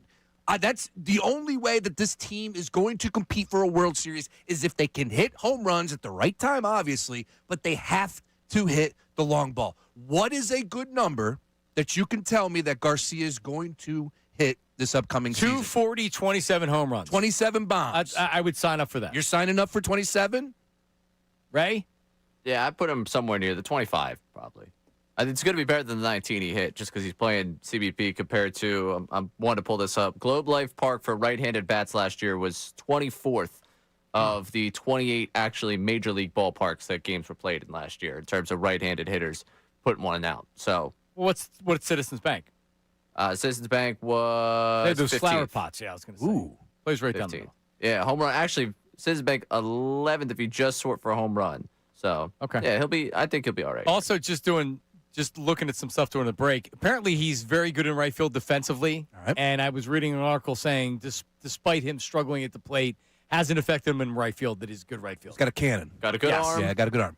And believe it or not, we're allowed to have a guy in right field where the outs above average are actually above average, where they're actually positive. It's only one, but as far as offensively, I mean, Castellanos was when he was hot, he was good. Yep. When he wasn't, he'd swing it. You rolled a bowling ball up there, he'd swing at it. This is definitely going up against the grain with this signing too. Remember all the things that were being said last year about this team and the everything being put together. You're rolling the dice here. I love it. Let's go. Let's get crazy. Dombrowski. Yeah, not a lot of free agent outfield bats.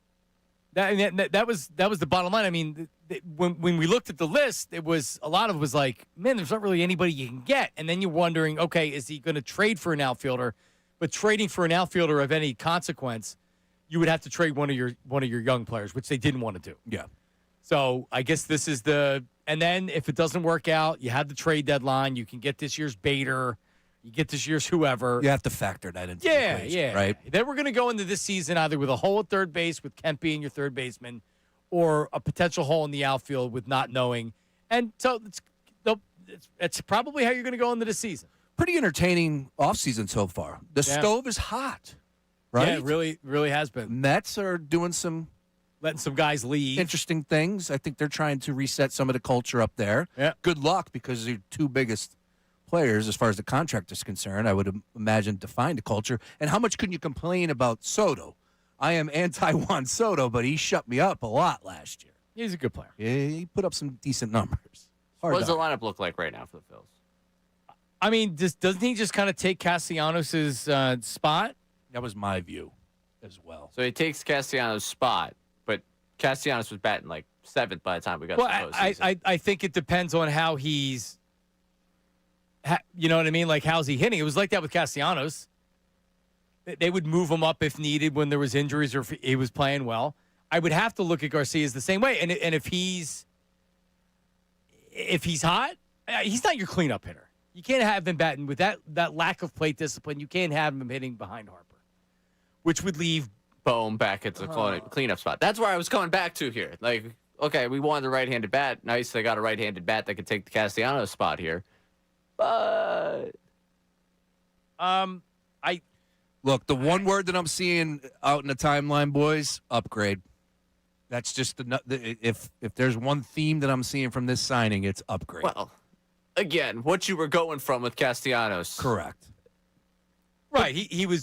I mean, there's a reason why they're going to give him away for nothing. A guy that was the 2023 ALCS MVP was always going to be the upgrade for Castellanos. Yeah, Casty's like, I'll play first. Anywhere. Yeah. Sign me. Well, Please sign me. They're not running it back. I know a lot of people were worried about that as well. This clearly is different, right? Okay. Yep. Hey, look, you give me 27 bombs, I sign up right now. Let's go. Nothing less, sure. though. Yeah, Nothing for sure. less. Well, yeah, I mean, you would hope. 25 is as low as I'll go. But at Kepler also this year, you were expecting more power out of Kepler. And he had his moments later on in the season. Yeah. For the most part, everybody wanted to release him. I was surprised he made it through September. Yep, we were. All right, so yesterday it snowed. And I had no idea. I knew that they were forecasting some early morning, like late in the early morning. So I didn't realize we were going to get 8 inches of snow. 9 o'clock at night, when I finally figured this out, I'm like, oh, crap. So my snowblower was buried behind my riding mower in my shed. So I had no gas. Snowblower. So I wasn't going anywhere near How it. big's that driveway? Big enough? Big enough. All right. I'll allow it. Yeah, it took me 2.5 hours to shovel everything. Oh, man. Yeah, big enough for sure.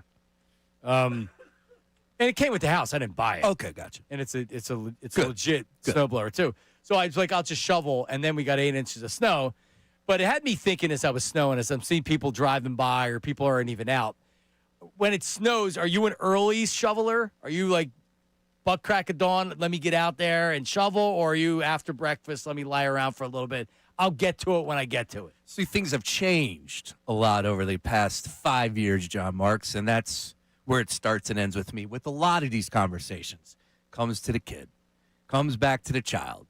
So if I'm going to go shovel, I would love to do it early, but I know she's going to want to come out there. My daughter, my 5-year-old daughter, we were out there making snowmen, all that, having some fun, snowball fight, all that. Yeah, so when she's ready to go out, that's when I'll probably go out and shovel. See, I make sure I shovel first, and Okay. then towards the tail end, it's That's all what right. Yeah, get dressed and come on out. So when I'm finishing up, you can come help me, and then we'll go. I like to stall as much as possible. Right? No, I can't. I got to get outside. I was out at 7. I also had to pick up my daughter had a sleepover. I had to get her by 9 o'clock, so I had to make sure I dug the cars out. All right. So what is your strategy when you shovel? Are you? Because here's what I do the night before. I get ready the night before. Oh, really? I line my car up all the way down the driveway to the sidewalk, like literally to where it stops right at the sidewalk. Yep. And then I put the minivan right in front of me. So then we have the entire upper side of the driveway clear. Smart. So I can clear that part out first, and then we pull up each car as I get going. You're like Parcells with this game plan. I love it. The strategy. There's strategy to it. I will pull 2 cars into our little park or our driveway as well. To make sure. Yeah, but that's all I have. I got a little patch of grass. I don't have much to deal with, but I will pull the 2 cars in. That's about as far as I go. And then, just knock it out. I ran out of salt. You got to have good salt. I had good salt. Yeah, you got to have good salt. Go to my local hardware store, Holland's over there. Now, are you a full sidewalk shoveler, or are you just enough to get past? Again, I don't have much to worry about, so I If do. you did. If I had a big yard like yours, yeah, you want to keep it clean, you want to keep it nice, sure. Full sidewalk. Full sidewalk. Full sidewalk, Yeah, not Ray. just you can't just do the path. I'm not doing a little path. You can't do the path. Full sidewalk, Ray. Obviously. Is that what The you only do? way to do it. You got to I commit. mean, if I did, yeah. When you were at your parents' house, you take pride in shoveling? Yeah, obviously. Well, I mean, obviously in my neighborhood, people don't take pride in shoveling. Well, I'm glad to hear that. It's more I took pride in it once it became a thing of like, really? That's all you did shoveling-wise? It's all right, yeah. And now I'm not going to be the guy that's lazy around the house. So then my brother and I became more of a competition who could do more. When we were younger, it was trying to, who could clear off more of the snow. Here's something I was thinking about because obviously I have a 6-month-old boy, and I looked at him and I said, "No, you can't come out, Lane. You'll be joining me soon. As a matter of fact, you'll be going around the neighborhood asking people if you could shovel their yard. What's the They don't going do rate? that. They don't do that. Kids don't come around knocking on the No, door up in Collegeville? No. No, Ray. Tell them. They had a little too much money in that neighborhood. Yeah, for they're people to not look at. interested in making $20. What's the going rate? If I come and knock it, all right. So if Text line.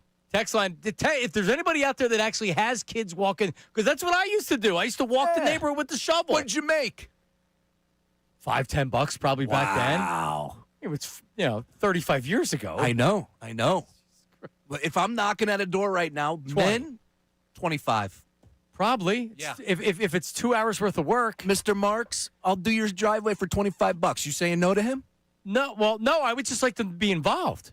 I just want to. Of course, I would pay him. Okay. Now I'll go out with them.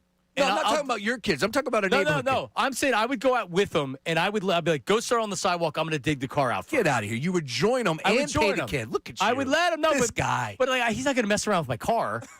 By the way, I start the cars right away, and then I let them defrost, and then after I'm done a little bit of shoveling, then I start getting the snow off the car. Yeah. Because this morning, you can tell the people that didn't do anything with their cars yesterday, because they're driving, they're like 3 inches to where they can see through the windshield. The rest of the car's frozen over. I want to stand up for those people, though, because it was an NFL Sunday, and the Eagles were playing. So, I can understand. Yeah. I can understand. Got to be prepared. I could never do it. I can't, you just let me go outside. Liz just knows, just go outside. I don't care. Go outside. I know you want to get started. I can't relax until everything's done. It was the first snow of the year, obviously, and for me at least. And my wife just texted in, and she said, "Don't forget to tell them that somebody did shovel our sidewalks yesterday out of nowhere. I don't know who did it, but one of our neighbors did." And when I have the snowblower, I'll just go all the way down and get the neighbor's sidewalks too. Yeah, you got to show some love. It just takes a second. Man, that's called karma. Exactly right. Yeah. Ray, do you do it once or you multiple times? Now? Well, I'm saying if you did, I know that. If you did. See, I don't mind going out and then getting the brunt of it and then having to go back out. If there's another inch of snow that hit the ground, then I just take care of it. Nah, I got my youth. I'll do it once. I'll wait till everything's done, then I'll go out there. All right, coming up, news at noon. Ray, Tom Brady, Joe Burrow, and Dexter Lawrence all featured in the news at noon. The Brady one. I know where he's going. Nice work, Ray. I haven't seen it. Oh, this is going to be great. All right, that's coming up next. Middays with Marks, 97.5 The Fanatic. Now on 97.5 The Fanatic Sports Update. Finally a win. I'm Ray Dunn with this Fanatic Sports Update. The Eagles get a 31-0 win over the Raiders on Sunday, breaking the 3-game losing skid. Jalen Hurts, after plenty of conversation about him last week, 12 for 15 with 3 passing touchdowns in the win. And for the defense, their first shutout since 2018. The quarterback Jalen Hurts talking about his defense after the game. Great defensive performance. I don't think that's something that you can dismiss. To give up 75 total yards of offense and lead the game with a goose egg on the board, you couldn't ask for nothing more. So glad we were able to compliment them on the other side of the ball today. With the win and the Cowboys loss, the Eagles are a win or a Cowboys loss away from winning back-to-back NFC titles for the first time in over 2 decades. Over the weekend, the 76ers losing 121-17 last night to the Hawks, despite 35 points from Paul George, and the Flyers lost back-to-back games this weekend to the Carolina Hurricanes, both in a shootout. This update is brought to you by Audible. Stuck in traffic? Audible's romance collection will have you falling fast in the slow lane. Satisfy every side of you with rom-coms, romantasy, and the really steamy stuff. Listen free with a 30-day trial at Audible.com. I'm Ray Dunn, your home for the Sixers, Flyers, and the best birds talk in town. 97.5 The Fanatic and 97.5thefanatic.com.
comfort team. Visit nopaybryant.com to keep your HVAC in the starting lineup.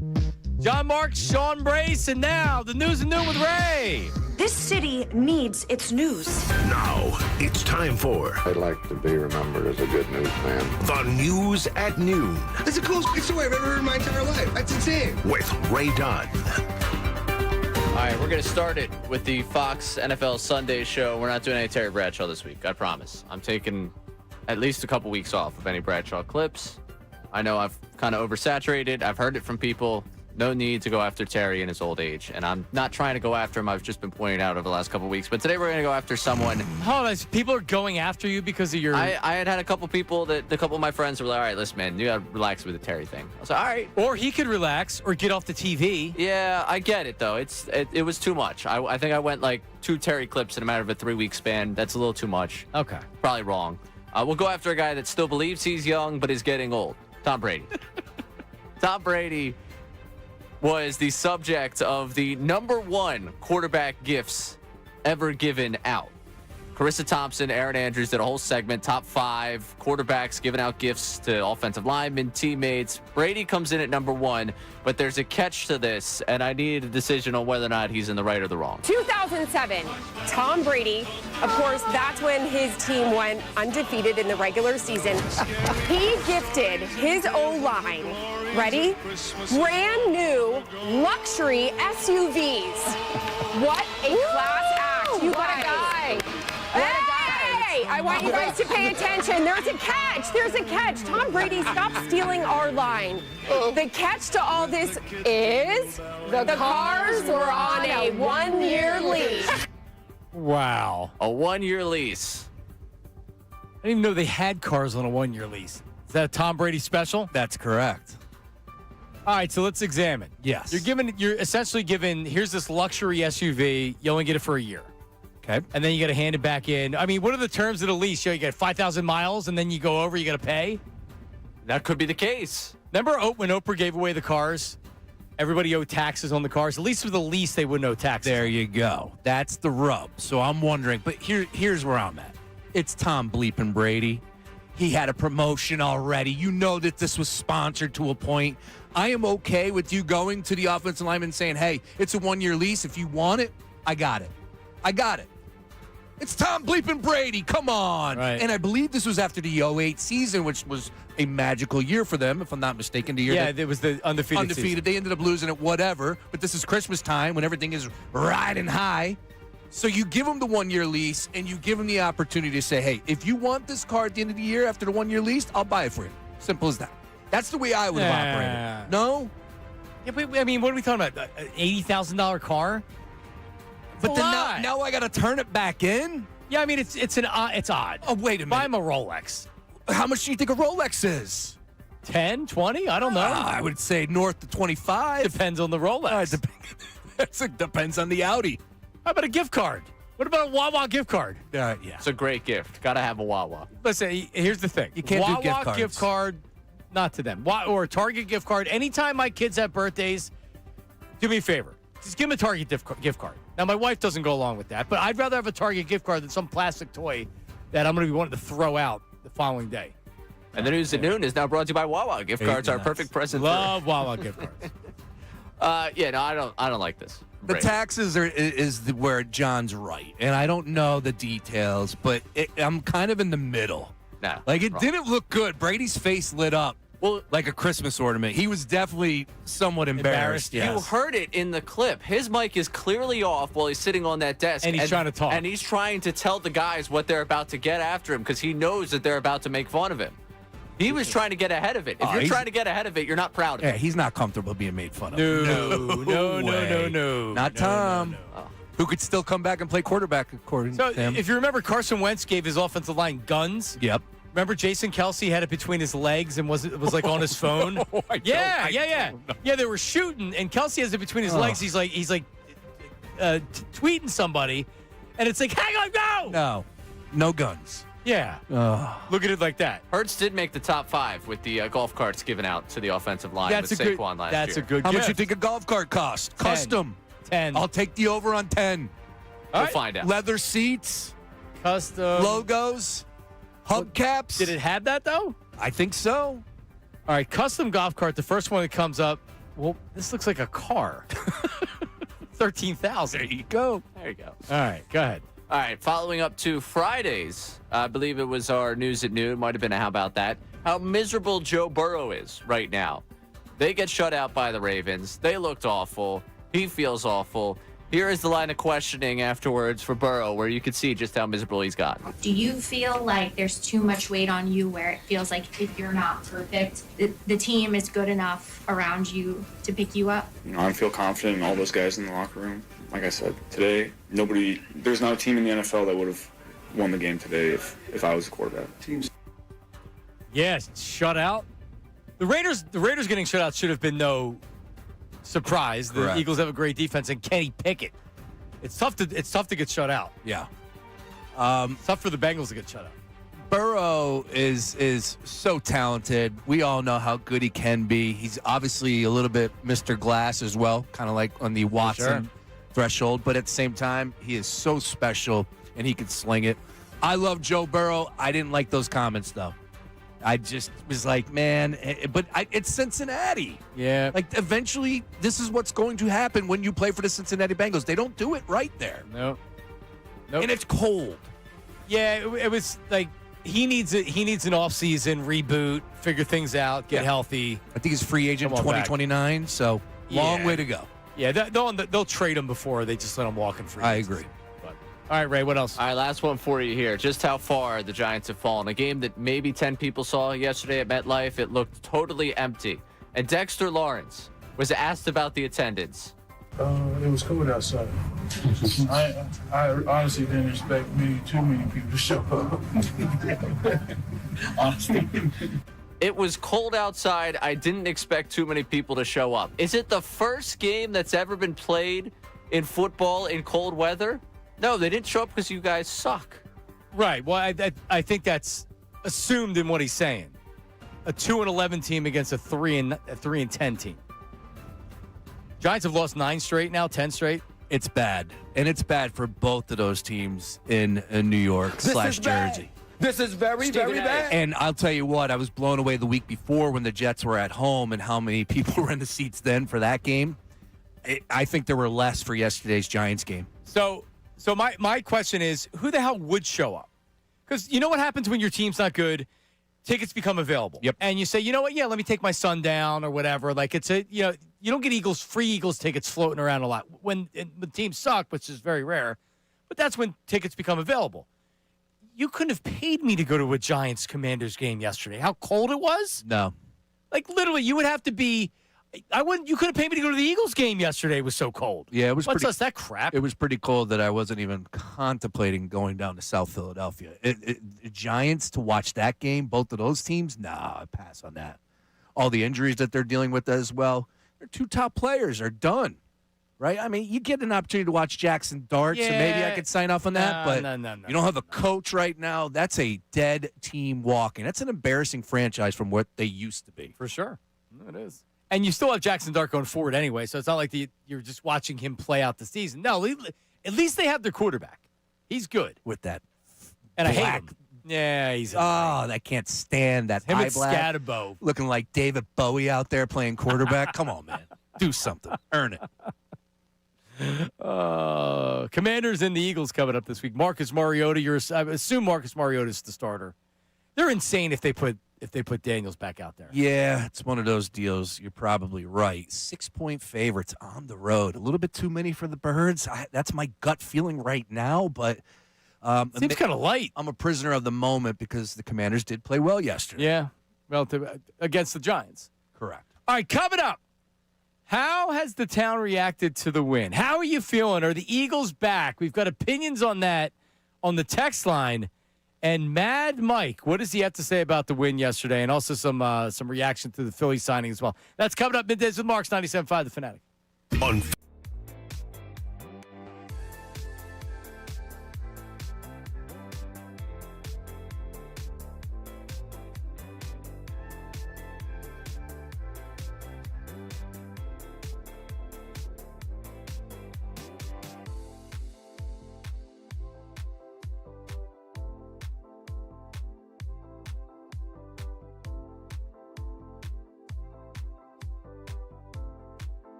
All right, we're back. Lot to get to here. Middays with Marks. John Marks, Sean Brace, Ray Diggity Dunn. Couple things here. Let me go to my. You can follow me on Instagram, Twitter, etc. Phil hit me up, DM me on Instagram, and said that my 14-year-old son Bryce was out shoveling in the neighborhood. Started around 9 a.m. Made over $200. Yes. And he could have went to the Eagles game with his brother, but he decided to make money. Shout out Phil. Hey, or Phil's kid. Hey, Phil, call me. I'm going to come over. I could use it. Split that pot with him. We can make more money. I could use that cash. Some hard labor right there, though. So what? With some thick snow. So what's the going rate? You got to get $40. Would you agree? If it's a 90-minute to 2-hour job. Oh yeah. $40, right? Yeah. You got to hook them up. If you're not leaving your home, if you're staying warm, they're out there for 2 hours, 90 minutes. Absolutely, hook them up. All right. Yeah. Ray, there's a snow text as well. Yeah, so Phil hit the text line with that. We had another texter here. My son Braxton is 10. He shoveled 5 driveways, charging $25 a driveway. The fact that he wanted to go out and make money, probably spend it on his Roblox game. There you go. Oh, Roblox. Gotta love the kids. Yeah, so just send them up to Collegeville. You can drop them off. I'll be 25 a driveway. I can beat that. I see the issue that I would have. My driveway is small, so I'd be like, $10, kid. You would give them 20. Because I'd give them 20. Easy. Yeah, nice, easy 20. There you go. All right. So Adolis Garcia signs with the Phillies 1 year, $10 million. Is this a thumbs up from everybody, Sean? Oh, I give it a thumbs up. I'm not going too crazy, but it's a guy that I had my eyes on, of course, with the trade deadline. And it's just a replacement for Castellanos. And I realize if you go ahead and look at the back of the baseball card and compare it, there are some similarities there as far as numbers. But if you're going to tell me that he has an opportunity to hit the long ball more than Casti does, and I'm pretty sure that I can lock in on that, 27, 25 home runs, definitely a thumbs up. Timeline seems happy when you're fishing around social media. Text line as well, Ray? Happy? Yeah, text line seems happy, and I'm just reading the responses we're getting on Instagram to the clip we put up of us talking about it. A lot of happy people. It's one of those where I almost feel like you have to walk people back from how excited they are. And that's where I don't want to be that guy. I don't want to be the guy that's a little over the top. I'm over the top about the Eagles. That's fine. We're talking about a team that's the reigning Super Bowl champions. Garcia did not play well last year. He was not. He had 19 home runs. That's not going to cut it. That's not replacing Casti. That's Nick Castellanos like numbers as far as I'm concerned. I need a little bit more, and I know he's a better defensive outfielder out there, which is great. Better on defense, but like I need bombs, John. You know what I don't need. I don't need 183 strikeouts, but he also had 30 or 27 home runs last year. A lot of doubles, so 28 doubles, 19 home runs, 75 RBIs, 135 strikeouts.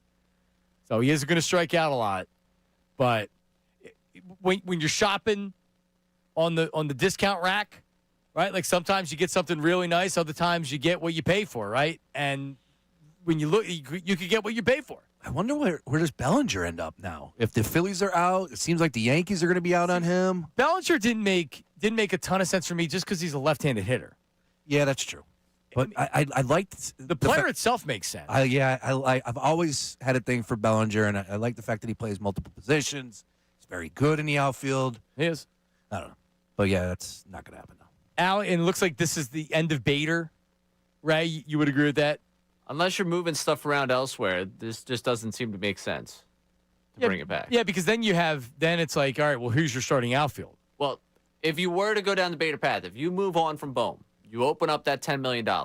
You move on from Bohm, you end up working something out with Bader because I don't know what he's necessarily going to get. Maybe he's not going to get the 15 that was rumored or the 13. Like, you could make it very similar money-wise there, and you also could move off of Marsh, and you have Crawford in left, Bader in center, Adolis Garcia in right, and then your boy starts at third, and then all of a sudden you have a reworked roster where things change. That could be the world where I see Bader coming back if you're willing to move off of the two old roomies. I don't mind Otto Kemp in a left field platoon and also playing at third base, playing some second base. I don't mind that at all. That's fine. What are you again? What's his nickname? I'm in the zone. Otto zone. Oh, yeah, we got to get that prepped. We got to Get that promotion going. I'll never forget it. It was the first show back. Really? And John says, "What are you with Otto Kemp out of nowhere?" And I just looked at you and I go, "I haven't thought about Otto Kemp in months, dude." Think about him a lot. A lot. I do. You, Otto Kemp and Adoree Jackson. That's your two right there. Hey, and by the way, Dory Jackson, another good game yesterday. That's right. At the end of the day, the Raiders. All but right. yes, good All game. right. Good Then forget that. Don't have to get too much into the details. 8's out in the field with it. There he is. But yeah. So let's see what Alex in Bethlehem has to say about the signing. Alex, go ahead. Yo, Sean and John, first of all, I just want to say I interned for you guys long time ago, a whole nother era. And so I just want to say what's up. What year? Back when Cliff Lee and Roy Halladay were on the same staff. Man. Wow, that was about 15 years ago. What on? But I just want to say Sean and John are just two John of the most genuine people. John and Sean. You got to use his name first. I'm sorry, it's his show. John and Sean. You can do Sean and John. That's all right. You guys are one and the same to me, but both of you are so genuine. You're the same off the air that you are on the air, so I just want to say that. But guys, I'm fired up. I love the Garcia signing. Maybe it doesn't turn out to be much, but this guy had an historic postseason just a couple years ago. Yep. I mean, that was one of the great postseasons of all time. Yeah, and here's something he gives you the Castellanos, because a lot of people, Alex, are comparing it. It's like, well, he's more or less like just Castellanos all over again. Castellanos doesn't have the upside that Garcia has. Garcia could come in 1-year contract. You play everybody now because you play everybody the same, but still, you're not as familiar with him. He could end up having a really big first half, and they really need another bat in this lineup. They need a power bat. They need somebody with pop. So at least he gives you the potential. Whether he does it, we'll see, but potential. He definitely gives you pop. When this guy's on, he hits rockets. I mean, it's coming 115 off the bat. His exit velo is astounding. And guys, just lastly, really pleased with our Birds. I get it. Played maybe the worst team in the league, but you played a perfect game, and I like the energy on the sideline. It didn't look like our guys hate each other. It looked like they're actually enjoying playing football again. So, but thanks, guys. Great talking to you again. All right, man. Good seeing you. Thank you for the Alex. words. Yep. Well, no, we are genuine off the air. If anybody's a diva, it's Sean. Yeah. Kind of like Ray. The one thing I would tell you back in those days is you absolutely worked with the interns, and you still do to this day, which is it's just who you are. It's not to say I didn't work with them. It's just you worked with them, and he sounded familiar though. I'm trying to picture him. He sounded. I didn't want to ask him his last name on the air. If he said his last name. He sounded familiar. Yeah. But I just remember you always worked with the interns, and we don't have any anymore. We have our young producers in the back. They actually give us producers with Brandon and Nate. We've got some pretty good talent here. We do. Brandon's younger than what would be most interns anyways. Yes. And he's been He here just now turned 2 21. years. Yeah. Oh, what a great age. He's been here 2 years? Been here a while. Is that right? I mean, not maybe a year and a half at this point. But I remember I asked him to grab a beer and get lunch when he started, and he was awkward about it. And I was like, that's weird. And he ended up telling me 2 days later, yeah, man, I'm 19. Or did he lie because he didn't want to have lunch with you? I mean, that could be it too. Ray, but by the way, Ray is known as the diva around here. Yeah, absolutely. I'm a pain to deal with. Day in and day out, I would not want to work with me. Yeah, big play-by-play star. Grab a beer and lunch. I like the sound of that, though. Yeah. Just figured, hey, welcome to the team. We're going to be working together. Dutzy and I have seen a lot together. There you go. There you go. Yeah, you really have. All right, coming up. Ray, how long you been here? 3+ years now. Isn't that these young guys? It's unbelievable. Look at Ray. Yeah. Next, he'll be doing Fox NFL. We'll be playing your cuts from doing the NFL games. Can you believe Ray said that? We've lost him. Yeah. How about that? All right, coming up, we saw Hurts running the ball more yesterday, but he also went down with an injury. Kind of an awkward situation. He had an awkward answer with Pan Oliver about the ankle. We'll play that for you, and Mad Mike's reaction coming up next. Middays with Marks 97.5 The Fanatic. Let's talk about my hair. I just got a freshie. It was at the razor bar. You got to make sure every couple of weeks that it's looking good. And that's what you do when you're happy with your hair, and that's why I get it done. Morgenstern Hair Restoration, the team. I've been dealing with them for going on 15 years now. Same crew that did my hair, they can do it for you. So when people are asking me, they say, well, let me take a look, right? Like even I remember when I got in the barber chair with my longtime barber, John, And I told him, and he's like, what do you mean? Like, yeah, I got hair restoration. Well, what do you mean? And I'm pointing out, like, where I was thinning and where you would never know. So someone that's that close to my hair that couldn't tell I got the procedure done. So a lot of people, both in my professional life, my personal life, some just I don't want to give too much information to give it away, but they've come to me over the years and said, hey, give me more information. I'm interested. And they got the procedure done, and the results are amazing. And your results can be amazing, too. So if you've tried some products on the market, maybe you're on Instagram or Facebook, and you're in the algorithm of seeing all these commercials for spray this on your head, it'll regrow your hair. In my practice, it hasn't worked. This actually works. You can get your hair back with Morgan Stern Hair Restoration. If you like to check out their website, Morgan Stern Hair, that's Morgan with an E, morgansternhair.com, or you can call their office, 610-980-4000, 610-980-4000, morgansternhair.com. Now on 97.5 The Fanatic Sports Update.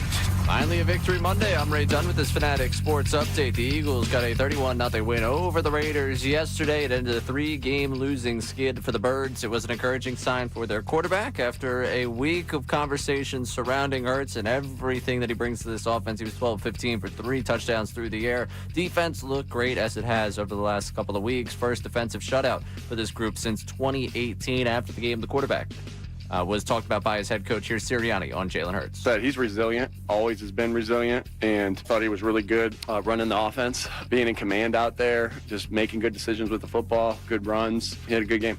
And a good night for the Birds, too, because the Cowboys lost to the Vikings. And with the win and the Cowboys loss, the Eagles now a win or a Cowboys loss away from winning back-to-back NFC East titles for the first time in over 2 decades. 76ers lost last night to the Hawks, 121-17, despite 35 points from Paul George. Flyers lost back-to-back games this weekend to the Hurricanes, both of them coming in a shootout.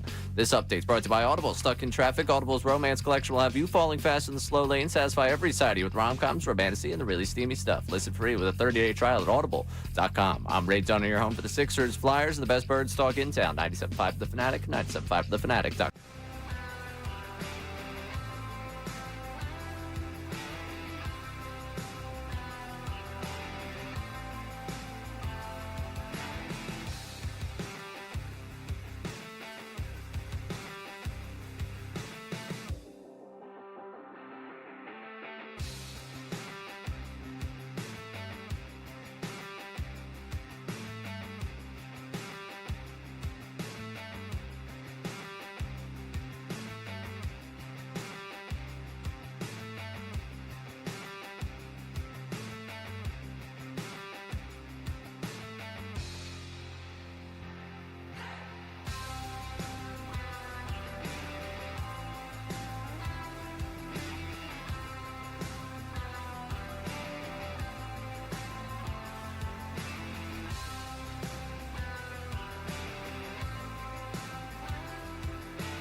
anything going on there? I don't know what's going on just yet. I'm happy we won. I'll be okay though. Oh yeah, Jalen Hurts. Yeah, I was mildly concerned about the awkward ankle injury there. We're back. Middays with Marks. He seems all right though. Kind of a weirdo. Jalen's a weird guy, so. Yeah, the answer though was weird. Yeah, I know. I think it was an honest answer. It was to the point of like, yeah, it just happened. I don't know what happened until I get checked out, but I'm fine. He'll be all right. Yeah, I mean, this happened before where he's had some injuries. We didn't know about it until. It's just funny because it's the one game where the effective run calls are working and he gets into the outside, and of course, there it is. So he got up, a little slow, but I was for sure. I was breathing okay. Well, and that's the argument why you don't want him out there running around, at least design runs and things like that. Because even if he's not being reckless, these are injuries. These are what happen. What'd you think of Tanner McKee? Garbage time. No, I'm ready to bench Jalen Hurts. Get him in there. I think I don't watch practice. I've seen what everybody else has seen whenever he's played. Sure. He looks tremendous. Yeah. He throws a mean ball. Yep. Everything comes out. He seems to process information quickly. If I was another team, I'd be calling the Eagles and saying, like, hey. Would you really? Of course. Okay. All right. So, I'm trying to think of a team that would make sense for him. Because, it also, I'm not giving up a first-round draft pick for him.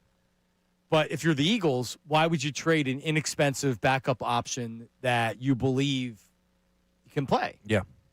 You don't, but it's also the last year of his contract. So what are you going to do? He wants to play. I doubt he's going to re-sign to be a backup if there's going to be opportunities for him out there. But it'd be interesting to see what they do with him this year. Because the story last week was, the Eagles are going to draft a quarterback in the second day because Jalen Hurts sucks. It was a joke that I made on the timeline that I think everybody else made as well at the same time. Oh, Jalen Hurts got benched. Yeah, that joke got used. All right, so just going through each team, Patriots no, Bills no, Dolphins, they're going to have to bring Tua back, right? Oh, yeah. They've won 4 straight. Definitely. Jets don't have a quarterback. True. Steelers. True. Baltimore no, Cincy no, Cleveland, they have Shador. They have a high draft pick. They got a lot of issues. That's what they have. Yeah, high draft pick as well. Jags no, Texans no, Colts have Steichen? Yeah, that could be a possibility. Titans no, Broncos no, Chargers, Chiefs, Raiders. Definitely one. Because there's not, the quarterback's coming out. Mendoza won the Heisman. I'm still not sure I would want him as my quarterback. I watched enough college football this year to question whether I'd actually.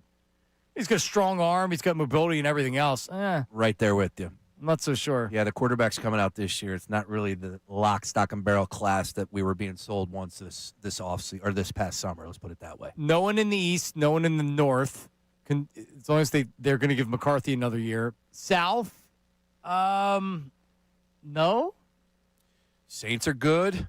Falcons. They drafted Penix. Yeah, he's going to start next year. Penix has to stay. Correct. A lot of capital there.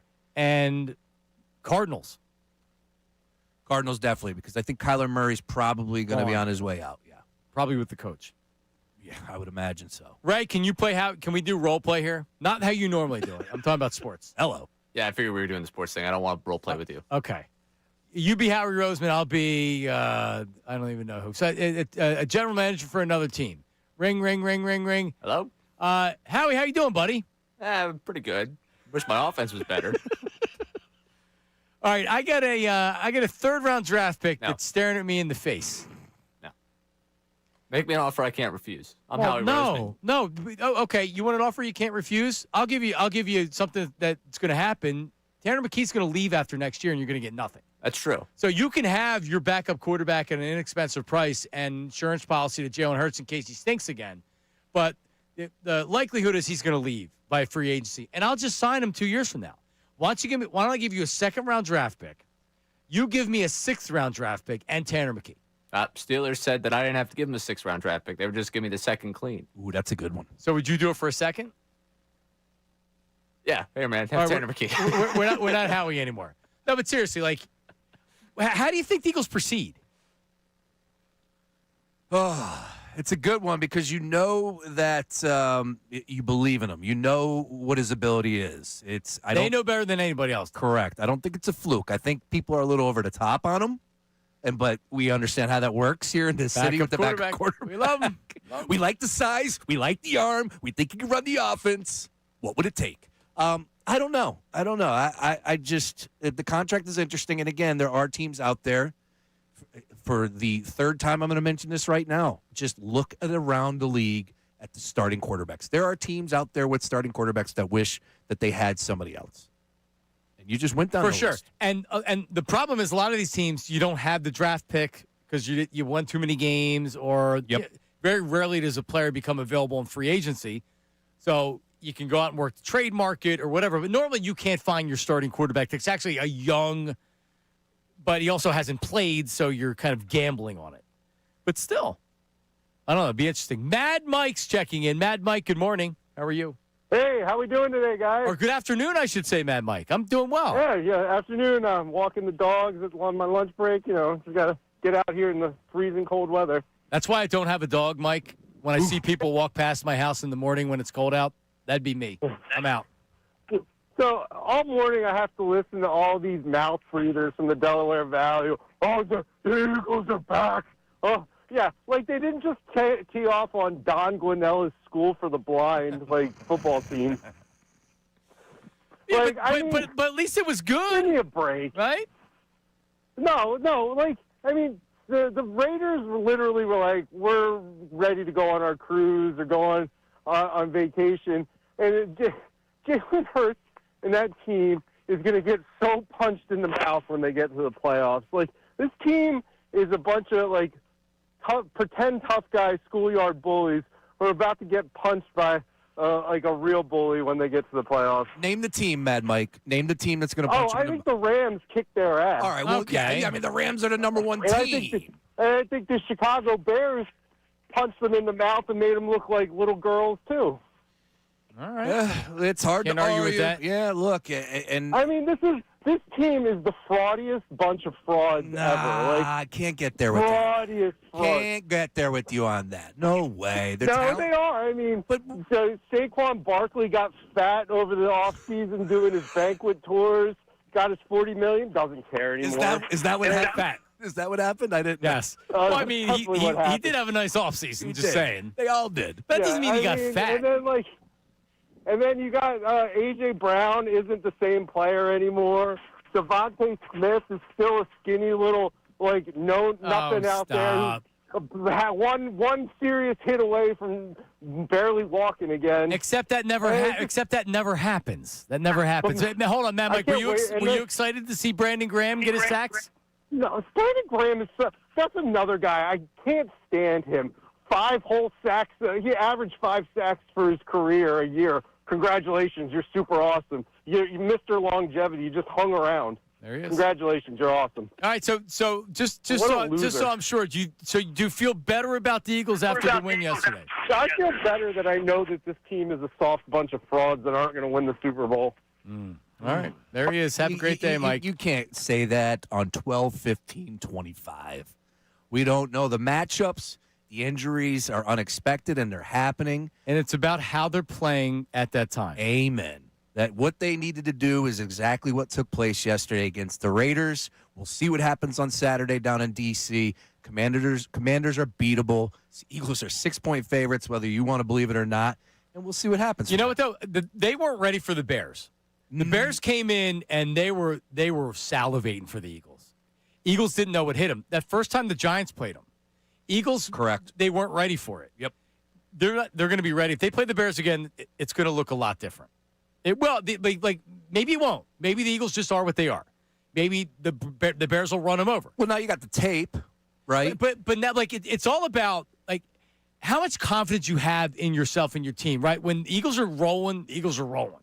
Can they get rolling? The Bears rolled in here, man, and they punched them in the mouth. I know Matt Mike just listed every offensive player, but tell me the frauds on the defensive side of the ball. Are the defense? No. You're telling me the defense is frauds? Because I don't think so. Bring back Jalen Carter. All right, Jordan Davis is a man on a mission this year. Kobe Dean, you cannot let him leave 5 free. Zach Bond, it wasn't a fluke last year. Stud. All right, Cooper DeJean is the best in his position. Great game. Quinyon Mitchell doesn't even play. You don't even know if he's playing until the end of the game. All right, we're very late. Coming up. So, listen, we had a good week with predictions last week, but this lock that I put out there last week, nobody in Sports Talk had this lock. Here we go. We did. We'll break all that down coming up next. Middays with Marks, 97.5 The Fanatic. Philadelphia is a sports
I was going to say he mixed in some sports news. John Clark, he is smitten with his beautiful girl. I believe, if I'm not mistaken, today is their 1-year anniversary. I saw it on Instagram. Oh, how about that? Congratulations.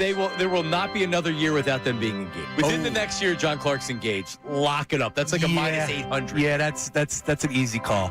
The conversations have already been had. Holiday season. Both are smitten. Well, Sean, that was just last week. 2 weeks ago now, maybe? A week ago today. A week ago today.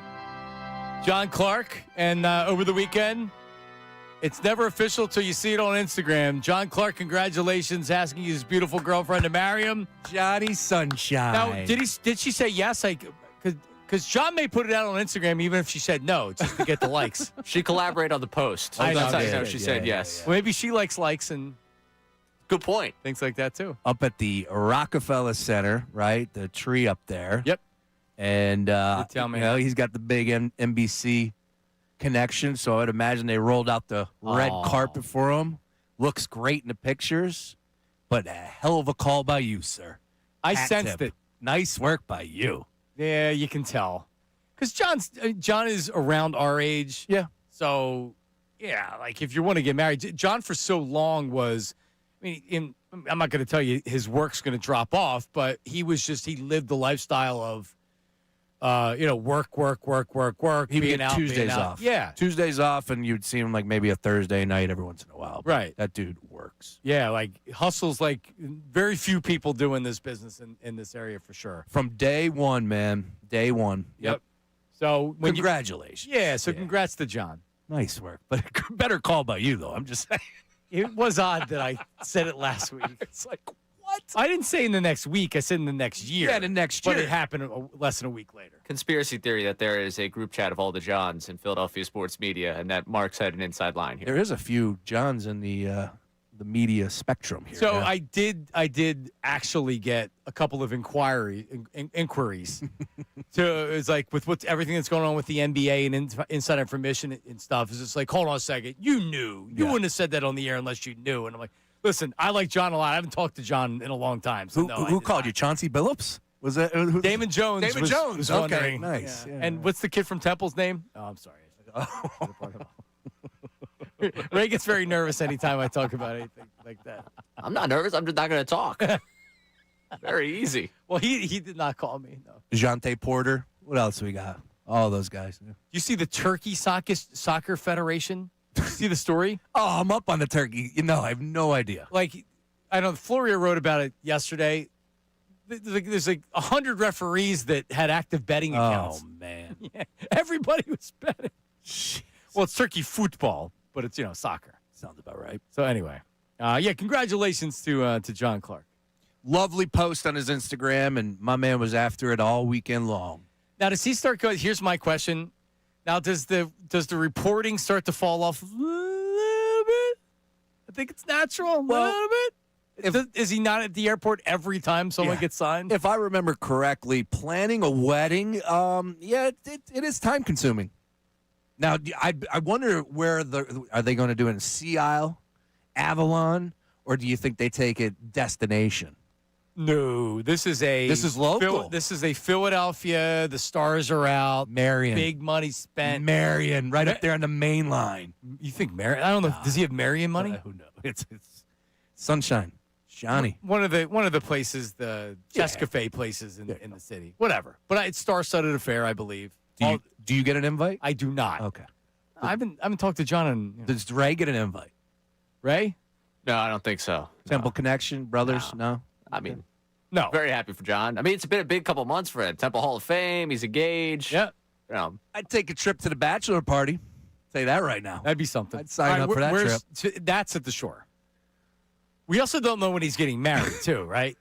It's definitely got to be. So it's going to be. Sorry, it just coughed right into the mic. It's going to be before football season. So it's probably next. Can't do it during football season. Can't do it during football season. So is the bachelor party in Avalon and Sea Isle and Atlantic City some weekend in July? We got to get him on. Congratulations, John. Nice work. We got to get to that bachelor party. What we got to do. So, yes, congratulations to me for correctly predicting John Clark would be getting engaged. Such a call, man. Yep, thank you. You're not getting that anywhere else. Thank you very much. And to celebrate Sean Brace, I'm going to head to the Wells Fargo Center tonight to watch the Jingle Ball. How about that? With me, my wife, my two daughters, not my young, we're not taking the 4-year-old. She's staying with my mom. And then another family with 2 daughters and then mom and dad. Very cool. Who are very cool, Zach and Tara. So 8 of us will be headed down to, and then a bunch of my daughter's friends from school and their parents, but we're just not sitting with them. I went on the Game Time app because the tickets were sold out. But you could only, if you were like Capital One or something, you could get tickets, which whatever. So we got it all in a row, 8 tickets. I know you're a veteran of the Jingle Ball. It's a fast show, man. They keep it moving. It's an impressive operation down there. Yeah. Head on a swivel. It seemed like a better idea when we got the tickets some months ago, but now it's going to the low 14 tonight. Yeah. I'm under the weather a little bit. It'll be indoors. I had a busy, it'll be indoors. It's not outside. Get yourself a piece of pizza. But you got to right. get from the car inside, and, That's true. I'm already tired. So Enjoy. But I will. I'll be all right. We'll be good. Stars will be in the building. You never know who's going to be there. Ray, would you like to come? I can get you a ticket. Today, I am doing nothing when I get home. No? Okay. So, with all due respect, it was last year's lineup. I'm in. Yeah, you're saying that last time we talked about it. You were a big fan of these bands I never heard Was it of. Katy Perry last year? I know. More Tate McRae was more what I was going for. But yeah. I no, was, Katy Perry, though, great artist, would absolutely support. But, She walked by me, a matter of fact. Yes. Tate McRae did? Yes, she did. And Ray, like a horny teenager, went to the concert specifically to see her. Was hanging out with Bryce Harper last year. Yeah, that's right. Bryce was. I remember the pictures. Yeah. Bryce was there with the Him and family. his wife. No, just hanging out. I looked behind me. I'm like, oh, Bryce Harper. What's up, man? How you doing? Super cool. Very nice. I didn't bother him for a picture. 10 minutes later, he's still behind me. I got up. I'm like, Bryce, you mind to take? Boom. Next, his wife goes, you want me to take the picture? I'm like, oh, really? super cool. Yeah. Nice. Very nice. Down to earth. What does Tate McRae sing? I still don't know who this is. She's Canadian. She's got some pop songs. I don't know. She's just got pop songs. Yeah. She's a heck of a dancer, though. Very, very talented. What's your? I've heard that the concerts are an experience. That's what I've heard. Yeah, I would say so. Weren't you dating some girl that wanted to see her? I was seeing someone at that point that also wanted to see her. Okay, so that was, there you go. That also was She's on the cover of the Rolling Stone. On the cover of the Rolling Stone. Right now? Right now. Very good cover. All right. Well, she will not be at the Jingle Ball tonight, but I'll No. see all the dads that are with their daughters and sons go, or is this mostly daughters? Mostly daughters. Okay. It's a very loud, shrieking sound. Yeah. Well, I'll see you in the lower level. Tate's 22 years old. Oh, my goodness. I'm 25. All right, perfect. There you go. It was such a great day in the NFL. We need a second. How about that? Phillip Rivers against Father Time and some other highlights from yesterday. That's coming up next. Middays with Marks, 97.5 The Fanatic. Now on 97.5 The Fanatic Sports Update. Finally, a win. I'm Ray Dunn with this Fanatic Sports Update. The Eagles got a 31-0 win over the Raiders yesterday. Through all the cold, the Eagles were able to find a way to win and put an end to a 3-game losing skid. Jalen Hurts, 12-15, throwing the ball 3 touchdown passes for Hurts. Also got more involved with his legs for the defense. It's their first shutout as a group since 2018. After the game, Hurts talking about that defense. Great defensive performance. I don't think that's something that you can dismiss. To give up 75 total yards of offense and lead the game with a goose egg on the board, you couldn't ask for nothing more. So glad we were able to compliment them on the other side of the ball today. Couldn't ask for anything more out of the Sunday Night Football result as well. Cowboys with the loss now. The Eagles are either a win or a Cowboys loss away from winning back-to-back NFC East titles. If you haven't heard, that hasn't happened in over 2 decades. 76ers lost last night 120-117 despite 35 points from Paul George. They fall to the Hawks. The Flyers lost back-to-back games this weekend in shootouts to both the Hurricanes. This update is brought to you by Macy's Backstage. Macy's Backstage is inside your Macy's store where you can find last-minute gifts for under $20 with new arrivals every day. You never know what amazing deals you'll find. Find a location at Macy'sBackstage.com. I'm ready down on your home for the Sixers, Flyers, the best bird stock in town. 97.5 The Fanatic, 97.5TheFanatic.com.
Middays with Marks.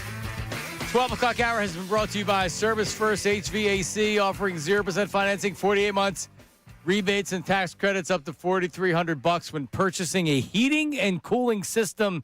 Learn more, ServiceFirstHVAC.com. Sad news I woke up to very early this morning. Rob Reiner and his wife were murdered inside their home in Los Angeles. And his son has been arrested. Ooh. According to, I was reading People magazine this morning. I'm sure there's a lot more information out now that I haven't read in the last couple hours. There was some type of a disturbance, and they both had their throats slit. Oh, jeez. Allegedly by their son, who had struggled with drug addiction and homelessness and things like that. So, I mean, what a way to go, man. I mean, I was John Kincade and I were talking about this before the show. Your worst nightmare as a parent is to have children that not only struggle, but like that, where they're like plagued by drugs or just whatever else, and you have to. I'm sure Rob Reiner tried to help his son 1,000 times over the years, and ends up ending in his death.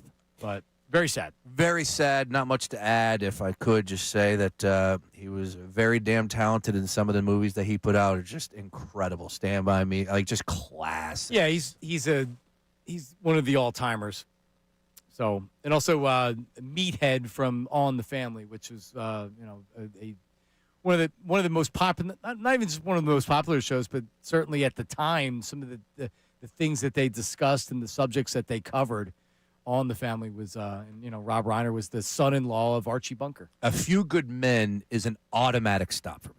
Oh, for sure. Automatic. It might be top. It could be top 2. But how many are in your top 2, though? Shawshank and A Few Good Men. Like those two, it's just like, yep, I'm stopping. All right, which one are you stopping for first? Today, probably A Few Good Men. Agreed. Yeah. I've seen Shawshank more. It's on more, I believe. Tom Cruise is so good. Is it 1988? 92 was 92. Okay. Yeah. A Few Good Men. 92. Demi Moore. Who's the short-haired Demi Moore? Yeah. Strong. What a movie! Jack is just Jack. Oh, it's just unbelievable. Kevin Bacon. Ah! No, that's a great. That's a cinematic 5-star every time. And you pick up something new every time you watch it, even though you've watched it a million times. You feel like, oh man, that's something detail I never saw. So good. Few Good Men or Goodfellas? A Few Good Men. For me, I know we get into that world where it's like, what? No, they're both. Yes. Great flick. Great flicks? Yep. Love Few Good Men. All right. Well, there you have it. All right. A lot going on in the NFL. It's time for another. How about that? When you see something great. How about that? When you see something you hate. How about that? When you see something you just need to tell someone about, hit them with a. How about that? The Cleveland Browns stink, but there's one player on the Browns that doesn't. Myles Garrett. Oh, yeah. 21st sack yesterday. Here's how it sounded. Williams has a snap. Back to throw. Here comes Myles. And he gets him! 21! Give him another one! Myles Garrett sacks Caleb Williams, and it's 4th down. Browns radio on that one. Oh, yeah. That sounds like me at the blackjack table in Vegas. 21! Oh, yeah! Man, he's on a tear. He's got 21 and a half sacks right now in 2025. A couple games left, of course, 3 to go. At the top of the list, 22 and a half by T.J. Watt back in 2021. He's your leader in the clubhouse. He's tied, actually, with Michael Strahan and that Fugazi record. Yeah, exactly. Yep. Jared Allen had 22 in 2011. But Myles Garrett, he just continues to do it year after year after year. And he's only getting better. Yeah, and it's like he's coming. You have no game plan to stop him. And, John, I think we could be potentially looking at the greatest defensive end in NFL history. Well, yeah, look at Reggie White's numbers, because he had 21. He had 21 in a strike-shortened season where they didn't play 16 games. And what he could do in the run game. See, Myles Garrett's just not a stack specialist. He dominates the game on the line of scrimmage. Yep. Remember the was it a blocked field goal against the Eagles? Was it last year where he just jumped over the line? Yes. And he blocked it? It's a good pull. This is he's a 6'4", 270. He's not the new age defensive end that is 240 pounds and is an edge rusher. This dude mauls people. Yep. There's Myles Garrett. Even Micah Parsons is more of a, and he's good against the run. This dude's good against everything. Number 1 overall pick. Hell of a grab by the Cleveland Browns to get it that year. Of course, they're bad every year. But, man, we're talking double-digit sacks from 2018 to 2025. 8 of 9 years. Unbelievable. Yep. So, Myles Garrett. How about that? All right, Ray, what else do we have here? Phillip Rivers? What'd you think of that yesterday? Oh, man. I can't get enough of it, John Marks. So he had a first half touchdown. It was in Seattle. Seattle is a good defensive game. I thought he looked all right. I mean, I won't even say I thought he looked good. He looked all right. The story, though, it's, like I was pulling. I'm a big Phillip Rivers guy. All 4 years at NC State, was down there in Raleigh, North Carolina. Loved him. But, like, to me, I'm watching it, and I just kept on saying to myself, like, yeah, he kind of reminds me of Tony Danza in like a Disney movie right now out there. I mean, that's just the vibe I was getting.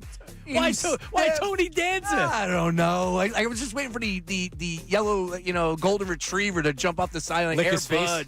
Yeah, and grab a touchdown. I don't know. It just felt fake to me. Also, did you notice that the red zone, they were not going to him? I feel like the NFL people at the headquarters were like, hey, let's not show that. That's probably not the best look for our league right now. I don't know. I did notice that they didn't show the game a lot because I was looking for it. I wanted to see a little bit of it. Unfortunately, there wasn't a lot of red zone activity in that game. That too, you're probably But right. Ray, what he's saying is he believes that, sure, Phillip was like, okay, I'll come back and play, but he's got Disney in his future. He sees this as a movie where he makes his next $100 million. Because, he needs help. He needs to pay for the health insurance for his 25 kids and grandchildren. What, he's got another 5 years now that he played? Yeah. So, hey, good for him. Restart the clock. Insurance is pretty expensive. Important. It is important, too. I think it's a great story. Now, they lost. They did, which really crushes the story. It takes it down a peg. Well, they had the victory. They had it. They took the lead on a field goal, but you know how it is in the NFL. You can get a field goal in 15 seconds. Yep. All you need is one throw. I wanted to see what the standings were real fast with the Colts because I know they've plummeted. While you're looking that up, the crazy thing for me, the odds makers are so darn good. This is a guy that hasn't played football in 5 years. Goes out to Seattle. His passing attempts were listed at 27.5. He threw the ball 27 times. It's just like, how are you that good? How do you know that? Colts are one full game behind the Texans. So, yeah. They're cooked. Yeah, they're cooked. Agreed. All right, Ray. Jim Harbaugh. So, big win by the Chargers. Pat Mahomes goes out late in that game. But the Chargers get a win and knock the Chiefs out of the playoffs. They were eliminated. Here is Jim Harbaugh on beating the Chiefs. Everybody's fighting for their playoff lives right now. Everybody's laying it on the line. Everybody's competing. You see that. But, then to do it, beat the other team, but, beat the crowd, beat the had some elements. Had to beat the elements, too. I mean, makes you feel like a man. Really proud of our team. That's got to be a drop. Yeah, get that on the board. Yeah. Makes you feel like a man. For sure. Yeah, good win. Good win by the Chiefs. Another ugly win. Last week, ugly win. How do you think he handled the assistants at Michigan? Mr. Moore struggled with. That's the issue. It's like if anybody walked into Jim Harbaugh's office, like, what's going on? You talking football? Like he's so laser focused on the game. And, we understand what took place behind the scenes there with him. But yeah, there was a lot of stuff going on at Michigan. Yeah. They had a allegedly. Well, no, I guess it's not allegedly anymore. They had that Stallions cat. Correct. Like going undercover to get on the other team's Unbelievable. The craziness that they went through. But that's what makes college football. I love college football for this reason. Yeah. Not what Moore did, by no means, which is a disgrace. Just handed over the keys to a top 10 program and just to throw it away, and putting his personal life to the side. Oh my God, man! That's the ridiculous. Yep. What are we doing, man? But Harbaugh, laser focused. I don't know. Chargers. People don't want to give Justin Herbert the credit because of what he has done in postseason history. I understand it. Sean Bernard. He is the number one anti-Justin Herbert hater out there, John. It's hysterical. Herbert's a good quarterback. He's a franchise quarterback now. Oh, for sure. Yeah, he needs to win a big game. I think the Chargers honestly, I think the Chargers could make a Super Bowl this year. So right now they're tied with the Bills for the 5th, and they have the tiebreaker over the Bills. So if depending on who makes the playoffs from the North are going to play the Chargers. Chargers will beat the Steelers. Ravens, it just depends on how they're playing at the time. Jacksonville's tough. The Chargers are tough. One of those quarterbacks are going to succeed. It's not just going to be an easy road for Josh Allen this year. Yeah, Trevor Lawrence has looked great second half of the season with Liam Cohen. Doesn't mean in the playoffs he's not going to lay an egg like he normally does. I wish I could give you a hot take and put some bravado on it right now, but that AFC is going to be tough. It really is going to be tough to predict. And now you're a guy that gets a prediction right. A lot more than people do out there. Calling John Clark a week out. Are you kidding me? Who's coming out representing the AFC in your mind? Bills. That easy. That's what I believe. I don't believe in the Broncos. I don't believe in the Patriots. The Jags, I can't buy in the Trevor Lawrence, even though what a great comeback it has been this year for them. Yeah, the Bills and the Texans, I think, are actually the two best teams. The two best teams, and I wouldn't want to face them at all in the playoffs. I think Texans won 6 straight, I believe. That defense is legit. It might be better than the Eagles' defense. Their secondary has 2 legit corners. They can get to the quarterback. They have situational guys. They're good against the run. DeMeco Ryans is a good defensive head coach. Can they go into Denver and win, though? That's probably what's going to be asked. You know what? Denver might lose their first game, yeah. That defense is ferocious, too. Yeah. And they lead Denver's the league good. in sacks. Bo Nix looked good yesterday as well. That was a big win yesterday. So Big I'm probably win. disrespecting the Broncos because all they do is win. I have been all season. 11 straight. Real quick on this, Coach of the Year, where are you at with that? Because Vrabel just blew a 21-0 lead. I think he was the leader. Vrabel. Because it goes from what team stinks. What about Sean Payton, what he's doing in Denver? Should be considered. It seems like Andy Reid doesn't win Coach of the Year. No, he does not. Right? Because it's the guys where the expectations are low and they overachieve. Ben Johnson could be Coach of the Year, NFC, Vrabel, Liam Cohen with what he's doing with the Jags. But like Nick Sirianni only gets Coach of the Year consideration when it's the first year when no one's expecting anything. Coming up, Zach Bond shared a funny anecdote about Vic Fangio after the game. Are we back to believing the defense is better than last year? We'll take a look at that. The text line, your reaction. Middays with Marks, 97.5 The Fanatic. The Dunks.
We know we're a good defense, a great defense, and we've just kind of been ramping it up all season, and to have a game like that really showed where we're at. Did Vic address the shutout after? No. That's Nick. Nick who? Cassia? Is that Nick? Oh, that wasn't Nick Sirianni? That was Nick Sirianni. Play it again. I know we teased Zach Bond. I think just overall confidence. We know we're a good defense, a great defense, and we've just kind of been ramping it up all season, and to have a game like that really showed where we're at. Did Vic address the shutout after? No. Ooh. Little bit. Because I was talking to Sean when you were playing it, so I wasn't totally focused on it. Zach Bond. We're doing a show inside the show there, Ray. Right. Yeah, the break show is always better than the real show. Well, no exception. not today, though. There's a lot happening on this show. All the sound bites. Oh, These 4 hours, you kidding me? So I went back during the break to say what's up to the guys, and Ricky's like, "Where are you going?" Because I had my jacket on, and I forgot I put it on because I was cold. So if you want to get the visual and you're not watching on YouTube, it's like George Costanza Gore-Tex parka, right? You look like you're ready to be in an LMFAO video right now. There you go. Yeah, well, you don't even know I love Party Rock. Party Rock. Oh, yeah. The DJ Sean Brace, by the way, for all your weddings and Let's go. Sweet 16. Sean booked another gig last night. you? Sean's a legit DJ for people that didn't know. I dabble. If you're looking for a DJ for your next party or event. Thank you. I appreciate that. Oh, no, sure. Yeah, so These presents ain't going to buy themselves this year, John. the reason why I'm wearing this is I am under the weather, Ray. I woke up yesterday with a sore throat, and I was much worse off today. So. Oh, man. Well, you've been playing hurt very well. I just called out. You're fighting Well, through it. no. A sore throat's different than having the flu. Yeah, I was. Where it hits your whole body. I don't know what I had. If I'm throwing up in a trash can, I'm not going to be here. Good. I'm not like. You should stay home, yes. I'm not like Mike. Got the dry heaves. Got the heaves. Just had some dry heaves. There it is. Mike. That's the best one. That's the best one. Now, does he get an invite to John Clark's wedding? Yes, I believe so. Yes, I would think so. Yeah, they worked in TV for a while. Mike's a bigger deal. That's a good invite for John. Seinfeld trivia night too. Like you got to think about that. The two of them. Seinfeld, man. Like Seinfeld lovers. Wait. You said that's a good invite from John Clark, meaning like there's got to be a level to the invite. Well, it's like all right. You're looking at it and you're being like, all right, like Mike's a pretty like big celebrity on the that he also worked with and knows. Yeah. So I think he gets it. Like I don't think Reuben Frank's gonna make the cut. Is what I'm saying. You don't think Rube's making the nothing cut? against Reuben. I'm just saying, like but he probably knows Reuben. But Reuben, as far as showing up at an event where you're expecting a lot of the big names in Philadelphia sports, I don't think he's making the cut. I think Rube's on the list.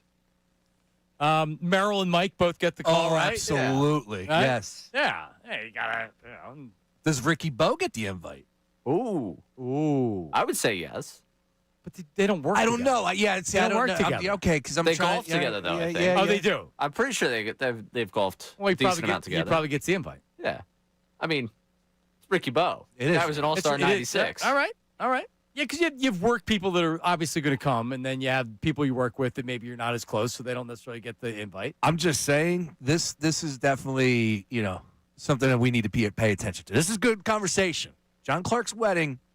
If you're in Philadelphia sports world, you better be covering it. Could you cover it for Middays with Marks? Yes, I'll be all over it. Can you be our reporter? Absolutely. I'm in. As John's coming down the aisle, you're filming him. Like, who is this guy? Who's this guy in the Popping out. Who's this guy in the mustard shirt? Yeah, the chat loved that last week. All right, we've got a Jalen Hurts jersey on. So, honest question with what Zach Bond was talking about. Do you believe this defense can be better than last year's? And here's what I'll say. Right now, they don't really have a weakness, but their back seven. Kobe Dean, we talked about this a number of weeks ago, where it's like you can't afford Kobe Dean. You sign Zach Bond. You have all these younger guys that are left. You're still paying this. The guys on offense are going to need to start being paid some more, whatever. Like you're going to have to gut Kobe Dean. You can't sign a second linebacker. I don't know, man. Ray, is it a stretch to say that he's their best defensive player right now? Probably not. I don't know. Quinion. So you best healthy because Jalen Carter would always be the best, I think, just in general. But you can say that he's not the best, but there's an argument in the Kobe Dean. Their defense got dominant again when he came back. Sure. He's getting to the quarterback. His coverage skills are ridiculous. He makes plays in the backfield in the running game.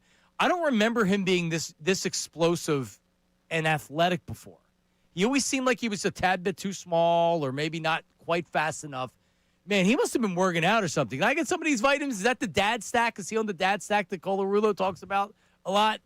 Is he on some? No, because I don't think you can let him walk. Right now, with this team where it is right now, do we agree we're probably moving on from AJ in the offseason? Right? Ooh. What happens this year? I don't know. No matter what, success, and if they get to a Super Bowl, you're getting rid of AJ Brown? Does he want to be here? Yeah, that's a good question.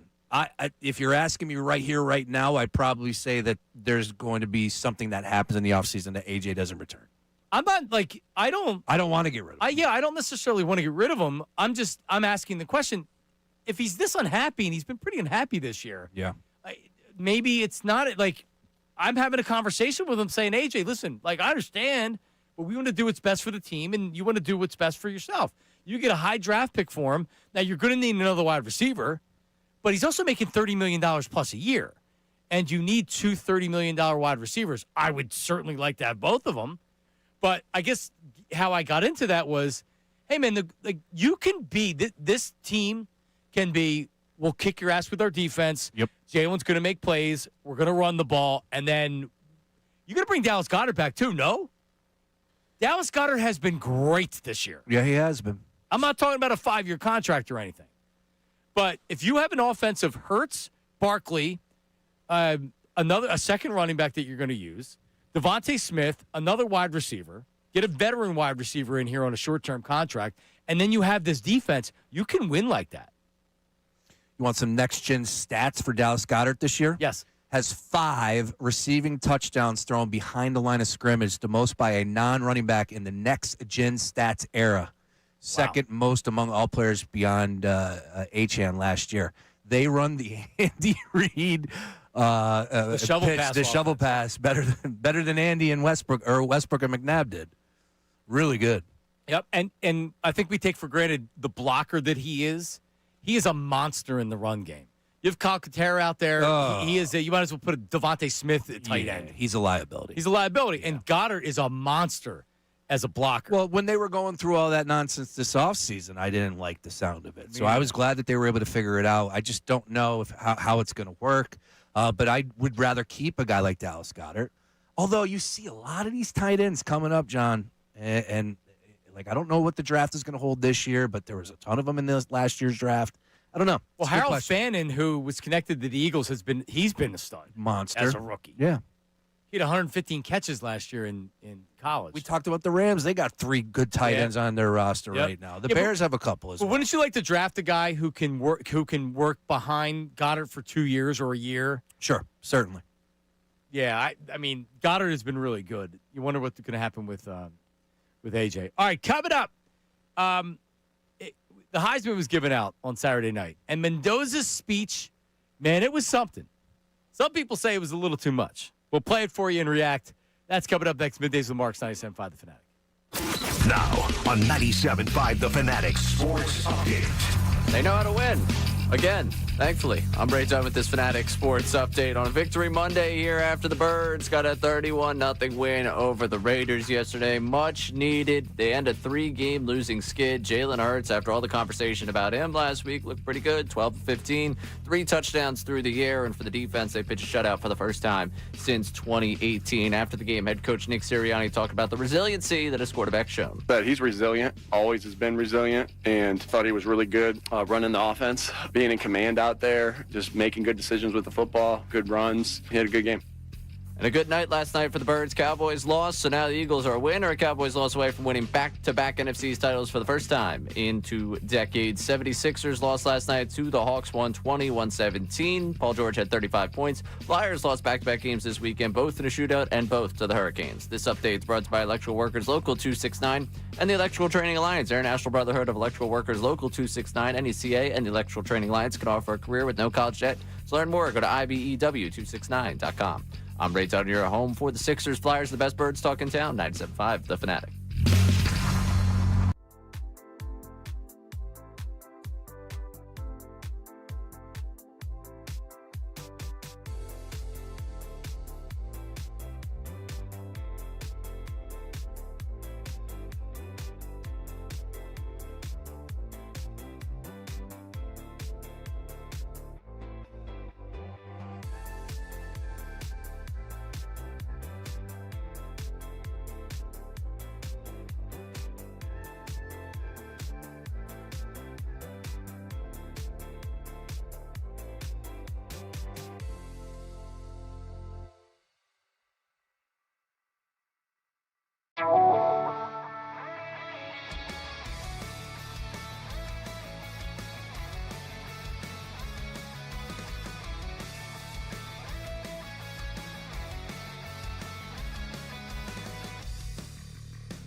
The Heisman Trophy awarded on Saturday night. Indiana's quarterback Fernando Mendoza, first Hoosier win a Heisman. Yeah.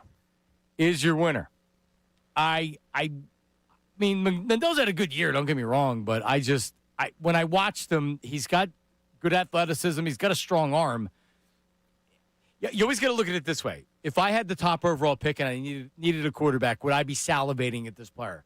And I would not be salivating at Mendoza. He may be better than I think. It's an honest assessment. Yep, I agree. He could prove me wrong, but at the number one overall pick, I'm not moving heaven and earth to go and get that pick. Let's put it that way. He beat out Diego Pavia, who was second, and then Jeremiah Love, the running back of Notre Dame, was third. Yeah. And Julian Sayin. What a name. He was fourth. So he gets the award. He comes up to have a couple of words, and here's Fernando. Mommy, this is your trophy as much as it is mine. You've always been my biggest fan. You're my light. You're my why. You're my biggest supporter. Your sacrifices, courage, love, those have been my first playbook and the playbook that I'm going to carry through my side through my entire life. Wow. So, it was like, some people said the speech was a little much. Like, yeah, not I thought it was beautiful. Some people, there's always going to be naysayers, detractors, whatever, people that want to be idiots on the timeline to stir it up. He was authentic. That's the way he's been. Yep. This dude's got it. He went through COVID. He talked a lot about it. 2-star recruit. Didn't think he was going to play college football. Now the success he's having with Cignetti and Indiana, it's an unbelievable story. It really is. Wins the Heisman. First time in Hoosier history. It's crazy. But he starts it off by saying "mommy." Can we hear that again one more time? Mommy. Yeah. So put that on the drop board. Yeah, that was the one that caught my attention, caught my ear. And like I said, he's genuine, and I have no issues whatsoever with the speech. But it just struck me a little bit, and it made me think for a second, like, mommy? 22-year-old calling mom mommy. I haven't called – I could not tell you the last time I called my mom mommy. I have no idea. At least two, or maybe in like my dad will say to me, be like, mommy said this, but like, I don't call her. Oh yeah, mommy. Exactly. Yeah, I'm fine with that. Sure. Right. But for me saying, mommy, no. I decades. Odd to you, Ray still calls his mom Ray. Mommy, I believe. Really? No, I don't. Oh, okay. Please. How about that? That was the easiest bark, so I'm going to try and get Ray into a situation here of all time. Yeah, mommy. No, I heard it, and I was like, eh. So I brought this up to my wife, and I said, am I out of line for thinking it's just... Well, you noticed it. I noticed it. Right. Am I allowed to say it's a little weird? He's 22. He's being genuine. Maybe he got caught up in a moment. Maybe he does refer to his mom as mommy. I think that's just a little. I don't know. It's just a little weird. Hinky. That's all. Yeah. I didn't. I mean, I noticed it. Okay. I didn't think much of it, other than that. Now my wife says to me, "Oh, she listens to some of these podcasts, Alex Cooper, the girl podcast that refer to their father as daddy." And she said that she was struck as that being weird as well. So I was like, okay, I feel confident saying it over the air. I have no issues. Once again, it's not my whatever. I don't care if my daughter or my son want to refer to me as daddy 25 years from now. Cool, means I'm alive. Great. My soon-to-be 10-year-old and my 8-year-old will yell, like, it's always when they yell, "Dad!" But then Liz will say, "Oh, like, come get this for daddy," or like she'll refer to me as daddy. But when they're saying, they'll say dad. Yeah, for the most part. And then the baby, I don't know what she says anymore. Dada. I guess daughter to daddy. I don't know. That doesn't really strike me as weird. But the mommy, No. It's a much different. It sounds much differently with the mommy than the dad. I do want to follow up and say this. He spoke to his grandparents in Spanish, which was really which cool. is incredible. This is a superhuman being. He's got a little Jameis Winston flavor in him.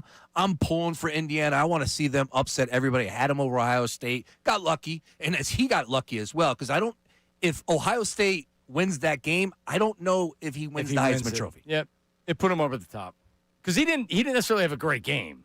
No, it was a 13-10. That was a slug it out. Yeah. So he didn't win based on that game. He didn't lose it based on that game. He had a great season. Pavi had a great season. I'm super thrilled that Pavi didn't win because he's a loser. So afterwards, he puts out an Instagram story with the F word involved. I forget exactly what he said. He said, F the voters. Yeah. He came in second place. Real classy. Mr. Instagram. Yeah, it's like, dude, you're a loser. Like, everything that people have said about Shador and all the last year about him being drafted, it's exactly who this dude is. I mean, what's the night at the Roxbury with the gold chains, I know, yeah. the ear pod hanging out? It's like, dude, you're a loser. He's a good football player, though, at Vandy. Vandy was good this year. Yes, they were. I can't say that too often. All right. Mommy. Well, there you have it. Mendoza. I wonder where he goes. We were just looking at the draft order. Number one, somebody's going to trade up. Yeah. The probably. Giants have the overall one spot, right? But there's not because if there's a left tackle, like Myles Garrett's a number one overall pick, Yep. I don't think there's an offensive lineman that's like a number one overall pick. But when you get those players that's like, he's a left tackle for the next 10 years, teams don't want to trade away that pick unless they know they're going to get the same player. Especially if you are the Giants with the overall one pick, you have your quarterback, you have a pretty good foundation built, neighbors, Scattaboo. Go and get an offensive lineman to help. Scattaboo. Go get yourself an O-lineman. But this way you trade back, get a couple more picks, get some good capital. I don't know. We'll see. All right, coming up, the YouTube chat recap. Oh, so there you go. They're after me. So it's not mommy. What? It's from the Cuban descent of, like, instead of poppy, it's mommy. See, my wife did say this to me. Let's run it back. What? It's mommy. So is that what? How about that? So You want to hear it again? I want to hear it again. But it's also it's not a soft start. It goes right into it. Now I feel terrible, but okay, let's go. Mommy. Mommy. That's M-O-M-M-Y. No, it's not. Is his dad alive? I feel terrible now. Mommy. Because I want to know, does he No, refer it's to a him Cuban thing, and I'm such an idiot. Pappy. Where I would have never thought of this in a million years if you didn't bring it up. And I'm like, oh, it's interesting. We'll roll with it. Wait a minute. Okay, all right. I'm on to this now. You mean to tell me it's not M-O-M-M-Y? I don't think so. Ray, would you agree? I'm going to sit this one out, boys. You guys figure it out. Wait. Run it back. Run it back. mommy. Hit me. Mommy. But listening to it isn't going to change. Like, use your head. It's just the fact of yes. Okay. All right. And he spoke Spanish to their grandparents. I knew that. But yet I didn't connect the dots on mommy. All right. Well, wait a minute. How do you feel about female podcasters calling their dad daddy? Let's run that back. I have no problem with it. Remember when we were talking about the blackjack table earlier? We'd be yelling 21. You keep yelling, hit me, doubling down right now. It's like, hold on, so you have 26. You can't hit anymore. Monkey. All right. That makes sense. It was worth the whole segment just to do that. And I thought it was mommy, M-O-M-M-Y. I mean, I'm over here in a Costanza Gore-Tex parka. Shame on me. It struck me a little bit when it happened live. I thought, okay, I love this speech. I said, let's run it. It is mommy. How do you say? We also ripped him for it. I didn't rip him. I said, how old is too old to refer to your mommy and daddy as mommy and daddy? That's all. All right, right. So how do you Poppy and mommy? I don't know. I guess. I mean, I wouldn't have thought of it. I've heard of Poppy. Yeah, big mommy. Poppy. Big Poppy. And Poppy from Dan Le Batard. Okay, yeah, Poppy. I've definitely heard of Poppy, but mommy. Yeah, Nate, grab this one for the Marconi. Jeez. I'm out. I'm here for 4 hours a week. I gotta make them count. I guess I'm doing that well YouTube here. chat recap coming up next. Don't go anywhere. Hey, everybody.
Everybody just stop texting me and sending me DMs.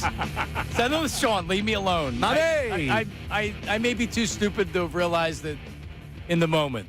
The best part about it is the fact that I knew he spoke to his grandparents in Spanish. Well, you just, like you said during the break, he's Cuban. I'm like, oh, yeah, right, he's Cuban. My wife texted me at 11:30 that, and I said, no, he says mommy in it. I don't know. Well, he didn't spell it. It's just, it's Mommy. saying, yeah. Papi, mommy, right? I guess. I don't know. We're learning. I'm learning. By the way, Ray was on Channel 17 this morning impressing the masses. I'm sure this was Eagles' reaction on the Channel 17 morning news. Dunny.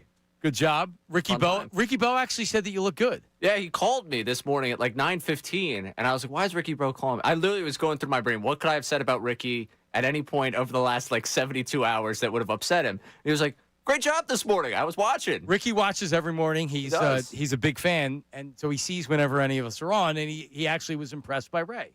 Congratulations. Thank you.